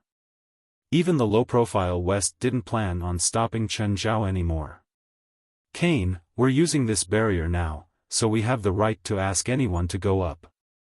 Am I right? Cain looked hesitantly at Moabi and the others in the barrier. If you want us to leave, sure. Defeat any one of us. Moabi seemed to be certain that Chen Zhao and the others couldn't do anything to them, so he became even more arrogant. At the same time, he gave Chen Zhao a thumbs down. Everyone from the supernatural organization stared at Chen Zhao with a dark expression. Open the barrier. Chen Zhao's expression was also dark. He had never cultivated his heart and mind. Never.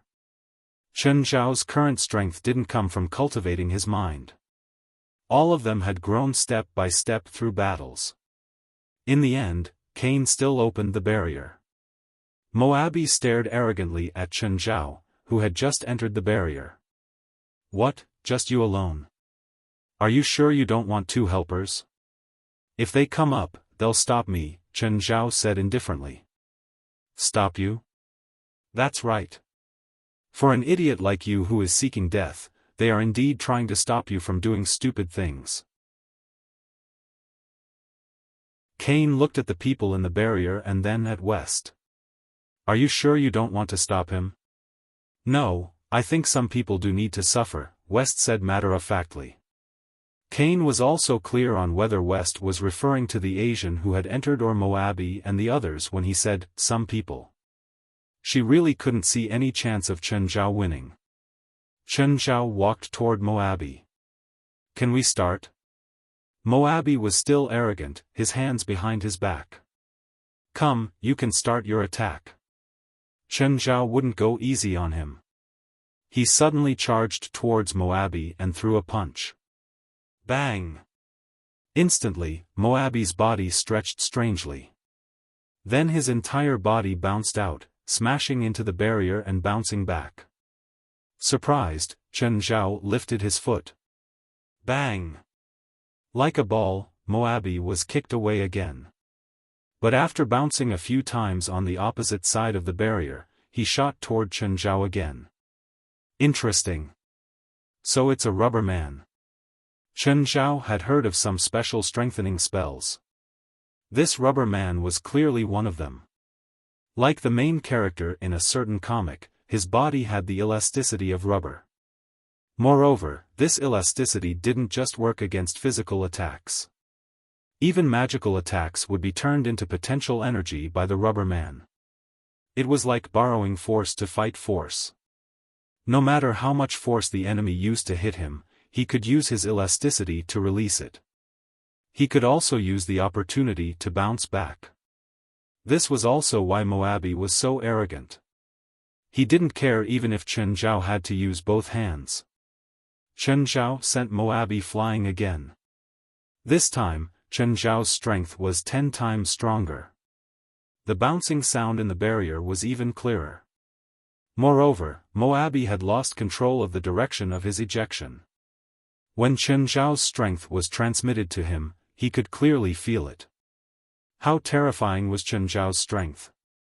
At this moment, he finally couldn't laugh and talk as freely as before. 100 tons of force seemed to be easy for him. Let's try 500 tons of force. Pa, pa, pa, pa, even the sound of Moabi's ejection changed. Ah! One of Moabi's companions was knocked down by Moabi and instantly lost consciousness. Hurry! Hurry! Help! Me!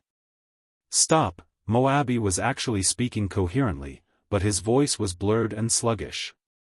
It was mainly because he'd ejected too quickly. He'd completely lost control of his body. Even 500 tons of force didn't completely break him down. Hiss! Try 1,000 tons. Chen Zhao punched again. This time, the sound was extremely dull. Moabi coughed out a mouthful of blood. At the same time, 3 of his companions had lost consciousness because of his ejection. This time, Chen Zhao didn't make him eject in all directions. Instead, he made him eject in a straight line. It was like bouncing a ball against a wall. No matter how fast Moabi's ejection was, Chen Zhao could still keep up with his punch. Pa, pa, pa, the barrier flickered. Cain's expression changed slightly. This was a sign that the barrier's magic was unstable. However, the barrier was so strong that it was almost indestructible. Chen Zhao suddenly increased his strength by 10 times. Boom! This time, Cain didn't bounce back. Instead, he was embedded into the barrier. The barrier didn't completely recover. A human-shaped hole appeared in it. The hole was filled with cracks. West watched all this calmly. At the same time, he took out a check. Sorry for breaking your barrier. The supernatural organization isn't very strong, but we have money. Moabi's surviving companions heard West's words and felt that they were extremely harsh.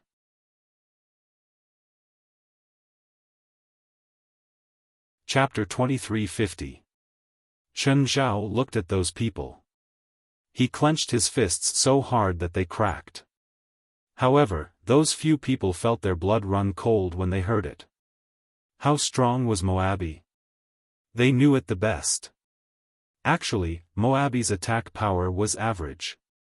However, his passive counterattack ability was something that few people could withstand. However, Moabi had suffered a lot today. Chen Zhao had basically used his upper limit to defeat him. Are you going to scram, or do I have to throw you out? Chen Zhao asked the spiritualists. The spiritualists lowered their heads and fled with the unconscious Moabi and a few other companions. However, Chen Zhao still felt a bit strange. He knew how much power he'd used. In terms of damage tolerance alone, Moabi was already higher than everyone else in the supernatural organization's team. And it wasn't just a little bit. It was much, much higher. Even Gaia, who had the best defense, only had a defense limit of 100 tons when she transformed into her dragon form. But when Chen Zhao had attacked Moabi, he'd used 5,000 tons of power. What did that mean? Moabi's defense limit was 50 times higher than Gaia's. Of course, it didn't mean that Moabi was 50 times stronger than Gaia. It could only be said that Moabi was specialized in this. But if one ability was outstanding, he would have a corresponding breakthrough in other areas too. Chen Zhao was sure that Moabi's other areas were extraordinary. And this was just one person. In the final trial of the Battle of the Holy Glorious Ones, there were many spiritualists more outstanding and powerful than Moabi. It was no wonder that Gaia, Helus, and Enrich were so dispirited. Of course, every spell had its own weakness or a magic system that countered it. They couldn't be absolutely invincible. Helus, Gaia, and Enrich worked together. But they couldn't do any damage to Chen Zhao. Helus' abyss demons were once Chen Zhao's opponents. However, the current abyssal demons were a thing of the past. Chen Zhao was now many times more powerful than before. In the past, the demons could at least harm Chen Zhao. But now, this unconscious body only had 70% of its power when it was alive. It couldn't harm Chen Zhao at all. Gaia's strongest form was her dragon form. However, even if she transformed into a dragon, she would only be in the form of a young dragon. Her body could only reach about 15 meters. Coupled with dragon's might and dragon's breath, he displayed impressive combat prowess. However, Gaia in his dragon form was not that powerful. As for Enrich, he really had no advantage over Chen Zhao in terms of speed. However, the battle between the four of them was full of tricks. After all, they were the top fighters of the supernatural organization. After such a long period of cultivation, they had each grasped or developed some trump cards. Of course, he wouldn't use these trump cards on Chen Zhao. Putting aside whether or not it would be effective against Chen Zhao, using their trump cards would put a certain burden on themselves. They didn't want their condition to decline before the final trial arena opened. Actually, they weren't trying to find any secrets from him. Or they could ask Chen Zhao to give them advice. In fact, Chen Zhao couldn't give them any advice. From start to finish, Chen Zhao had been fighting straightforwardly. He didn't use any fancy moves or techniques. It could even be said that Chen Zhao wasn't stronger than any of them in terms of battle techniques. Chen Zhao was able to defeat them purely because of his superior level. They wanted pressure. They wanted to work hard to adapt to Chen Zhao's pressure. If one day, they could adapt to Chen Zhao's attacks, then, they might not be invincible. But there was almost no one who could defeat them. This was what they needed. So, Chen Zhao suppressed his power as much as possible. At the same time, he suppressed the three of them. After fighting for 3 hours, Gaia, Helus, and Enric's only achievement was destroying Chen Zhao's expensive clothes. They'd already used up all their magic and stamina. On the other hand, Chen Zhao stood there half-naked. West and the others stood outside the barrier. After a while, they turned around and went out, spending another 3 hours. After a short rest, Gaia, Halles, and Enrich started a new round of attacks. But it was too slow for them to recover like this. Chen Zhao used his domain to forcibly recover their magic. Of course, this method of forcibly restoring mana was not that wonderful. It was like a person being forced to eat food. Chen Zhao was used to this kind of intense recovery. But it didn't mean that others could get used to it. No, it wasn't a habit. It was more like acceptance. To Chen Zhao, it was as simple as breathing. But to Gaia, Halles, and Halles, it was like using a balloon to inflate their bodies. 3 hours passed. Another 3 hours passed. From early morning to the evening of the next day. Apart from asking West to take care of Jerlin, Chen Zhao didn't spend any other time with them. He spent the rest of the time with Gaia, Halles, and Enrich. But it was about time. If they continued, they'd really be hurt badly. Even if Chen Zhao could continuously recover their magic. But their willpower and physical fatigue had reached their limits. If they continued, they'd really be crippled. Chen Zhao gave them some medicine so that they could rest. He basically had nothing to do with the supernatural organization's team. After dinner, Chen Zhao carried Jerlin out to the night market. Istanbul also had a bustling night market. Different from most European and American cities, Istanbul's night market had more of an Eastern atmosphere. Chen Zhao carried Jerlin to a rather famous local night market. When the father and daughter arrived, there was already a sea of people. The not-so-spacious market was packed with people. Everyone basically brushed shoulders with each other. Chen Zhao could only put Jerlin on his neck. Jerlin was in charge. If she wanted to buy something, Chen Zhao would just snort. "Papa, Papa. Go there, go there." "Which way?" "Over there. The one with the colorful sign." "What's that for sale?" Even Chen Zhao couldn't unleash his domain in such a chaotic environment. When he looked up, he could only see other people's heads. "Right there, right there. Go forward."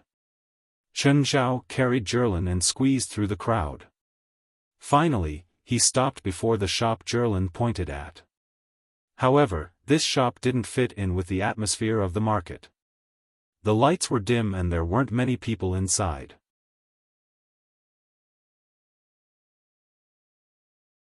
Chapter 2351. The shop wasn't big, but it looked like an alley. Especially under the dim light that alternated between light and dark, it looked very deep. Chen Zhao walked into the shop. There were many masks on both sides of the shop. But looking at the masks, Chen Zhao found them rather strange. Chen Zhao picked up a mask and tried it on his face. But he could still feel faint magic from the mask. This wasn't a normal shop. Chen Zhao didn't know what the mask was for. He didn't dare to let Jerlin play with it. The masks looked very creepy. Who knew if there would be something bad? Chen Zhao looked around and realized that there was someone in the corner of the shop. The person was sharpening a mask with a file. He also had faint magic on him. His tools and materials were all messily placed. He wore a pair of thick glasses. There were also a dozen different masks hanging on his waist. When he saw Chen Zhao, he was first stunned. Then he looked at the mask in Chen Zhao's hand. "Spiritualist?" the person asked uncertainly. Chen Zhao nodded. "You too?" "Sort of." "What do you mean sort of?" Chen Zhao asked. "I can feel the magic on you. I'm not a traditional sorcerer or sorcerer. It's only because my ancestors have mastered a special skill that I was able to come into contact with the supernatural world. However, I don't know any magic or sorcery. We call ourselves the mask sorcerers." "Special skill? Are you talking about this mask?" "Yes," the masker said. "What's the use of this mask?" "To change one's aura," the masker said. It's like what we often say. Some superstar has a strong aura, or someone has a good aura. With that, the masker held the half-finished mask in front of Chen Zhao. Suddenly, Chen Zhao felt that the person behind the mask was a cultured professor. But the mess on him made him look like he'd just finished an experiment in the lab. The masked master put down the mask in his hand. In an instant, his unique aura disappeared. He turned back into the unkempt craftsman. Papa, I want that. Give it to me. Jerlin pointed at the mask hanging on the wall excitedly. Even children can wear it? This isn't meant to be worn, it's effective as long as it's on the person's body. The one in my hand is a half-finished product. As for children, this mask only changes the person's temperament. It won't change anything else, so it's meaningless to children. Because a person's first sense is their vision, when people see a child, they take it for granted that the person is a child. When their first sense can't determine the person's identity, their feelings will take over. This mask is misleading, not a scam. Fine. Apart from scamming, I can't think of any other use for this mask. Chen Zhao shrugged with a smile. The masked master shrugged casually. If you insist, then there's nothing I can do. Papa. I want. Jerlin looked at Chen Zhao, feeling wronged.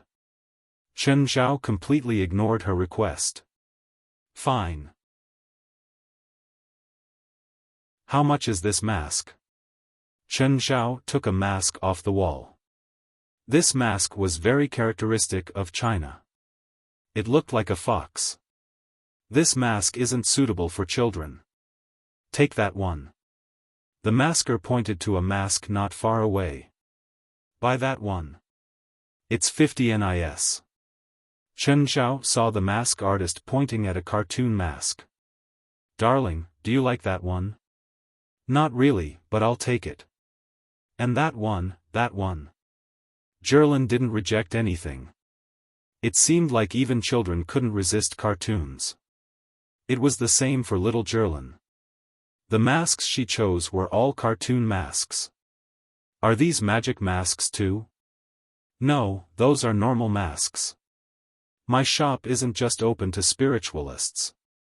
I'll take all of them. How much are they? I'll give you 200 NIS. After paying the bill, Chen Zhao carried Jerlin out. However, Chen Zhao felt a bit awkward. He didn't know what it was, but it was just awkward. Jerlin, on the other hand, was quite satisfied with the masks she'd gotten. She even wore a Conan mask. Chen Zhao turned back to look at the shop. He couldn't figure out what exactly was awkward. However, not long after, he saw a large group of police officers appear in front of him. The police officers were blocking and isolating the market. At the same time, they came over. Of course, they weren't here for Chen Zhao. Instead, they went to the mask shop. Then the police cordoned off the entrance of the shop. Chen Zhao stopped and looked at the shop. Chen Zhao also covered the shop with his senses. However, he realized that his senses couldn't penetrate deep into the shop. Not long after, more than 10 spiritualists arrived at the scene. The dozen or so spiritualists seemed to be related to the government. They took out their identification and showed it to the police, and the police left. Then, the spiritualists took over the scene. They should be similar to the supernatural organization and had deep connections with the local government. 2 of them set up a barrier around the cordoned area.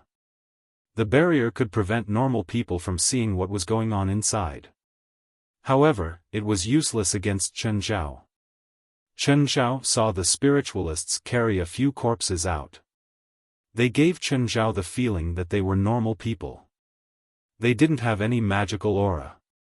Even if they were dead, if they were spiritualists, there would still be some magic left in them a few days after they died.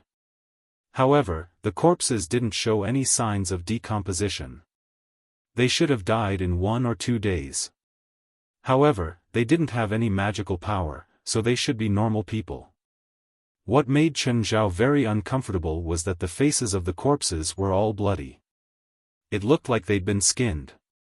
Chen Zhao immediately had a bad feeling. He took off Zhirlin's mask. Zhirlin was young, but she was smart. She'd also learned a lot by following Chen Zhao. Therefore, she seemed to have thought of something, and she looked unhappy. Zhirlin was unhappy, but Chen Zhao was even more unhappy.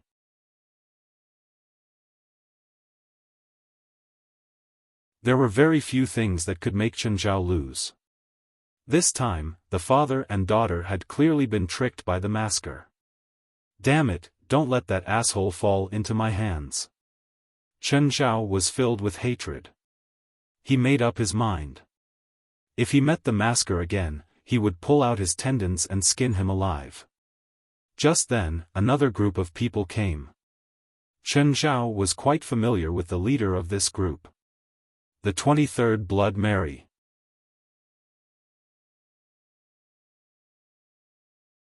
Chapter 2352.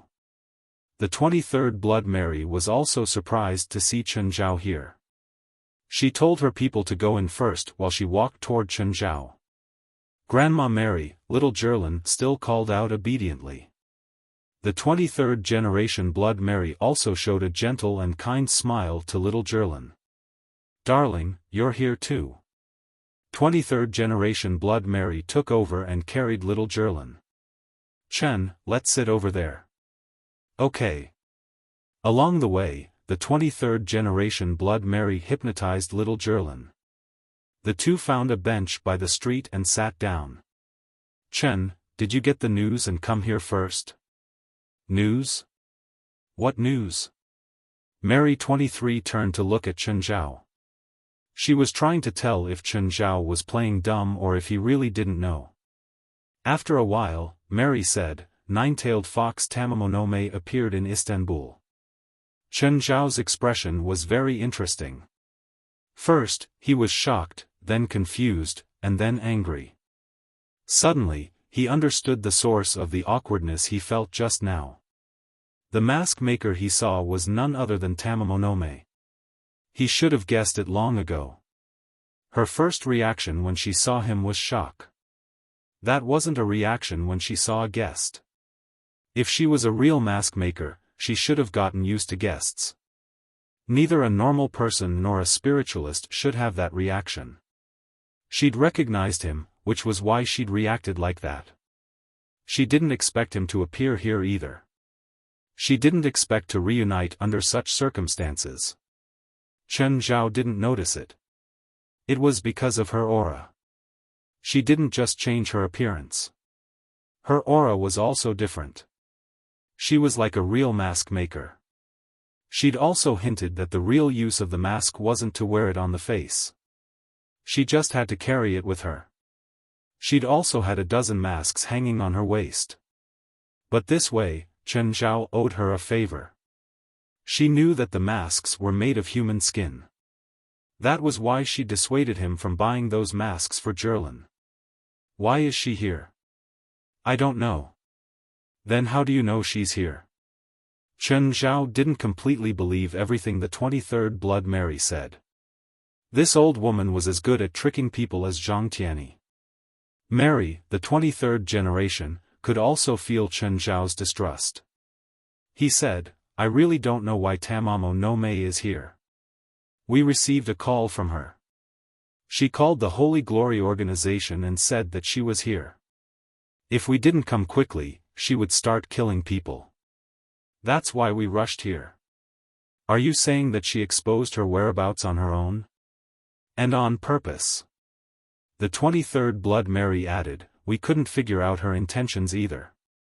Then, the Istanbul Orthodox Church sent people over. They were the ones you saw just now. Then, I took over. The 23rd generation Blood Mary paused and said, then we found those bodies. Did Tamamonome kill him? We can't come to a conclusion yet, but our preliminary judgment is that she wasn't the one who killed it, but the owner of the shop. The 23rd generation Blood Mary's face was pale. The owner of the shop is making his horrible and twisted masks with human skin.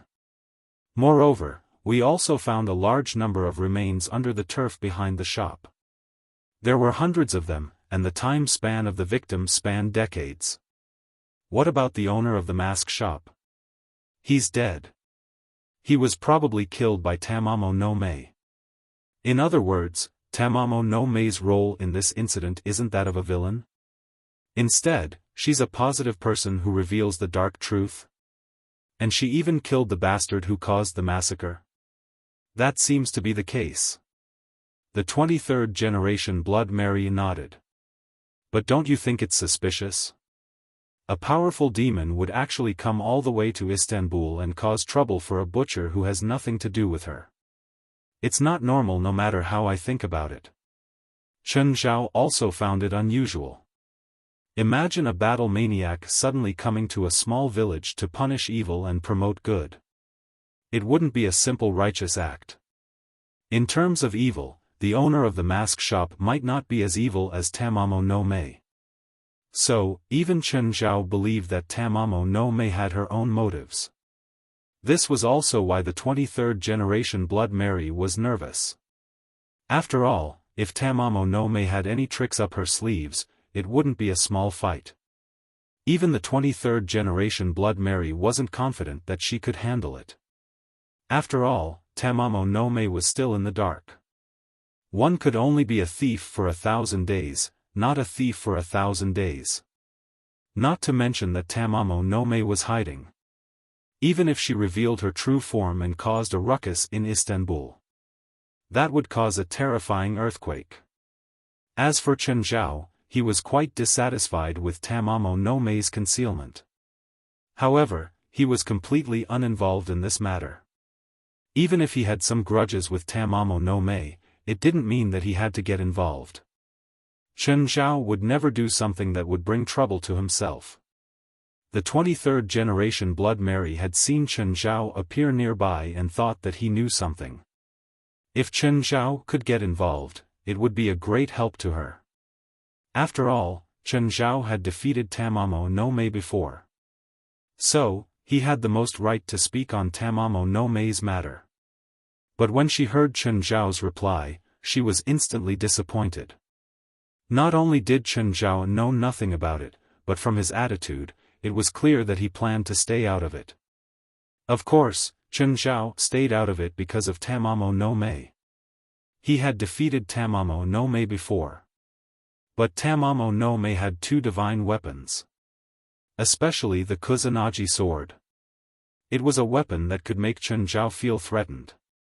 If it wasn't necessary, Chen Zhao really didn't want to fight to the death with Tamamo no Mae. Tamamo no Mae was too dangerous. She also had the other divine weapon, Yata no Kagami. Tamamo no Mae might have already figured out how to use the two divine weapons. If Chen Zhao wasn't careful, he might end up in her hands. Do you have any other information? Seeing that she couldn't convince Chen Zhao to get involved, Mary could only take a step back and hope that she could get some useful information.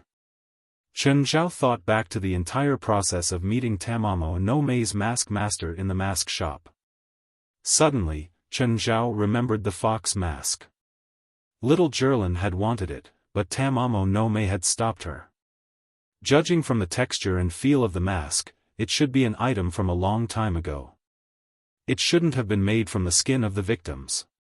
Could the fox mask be related to Tamamo no Mae's operation this time? You're tuning into the Dreamy Chapters YouTube channel. We're so grateful for your support, and don't forget to subscribe to join us on this incredible journey through captivating stories. Your generosity through donations truly makes a world of difference, as it's the primary source of revenue that allows me to expand and enhance this channel for you. Thank you from the bottom of my heart for being a part of this adventure.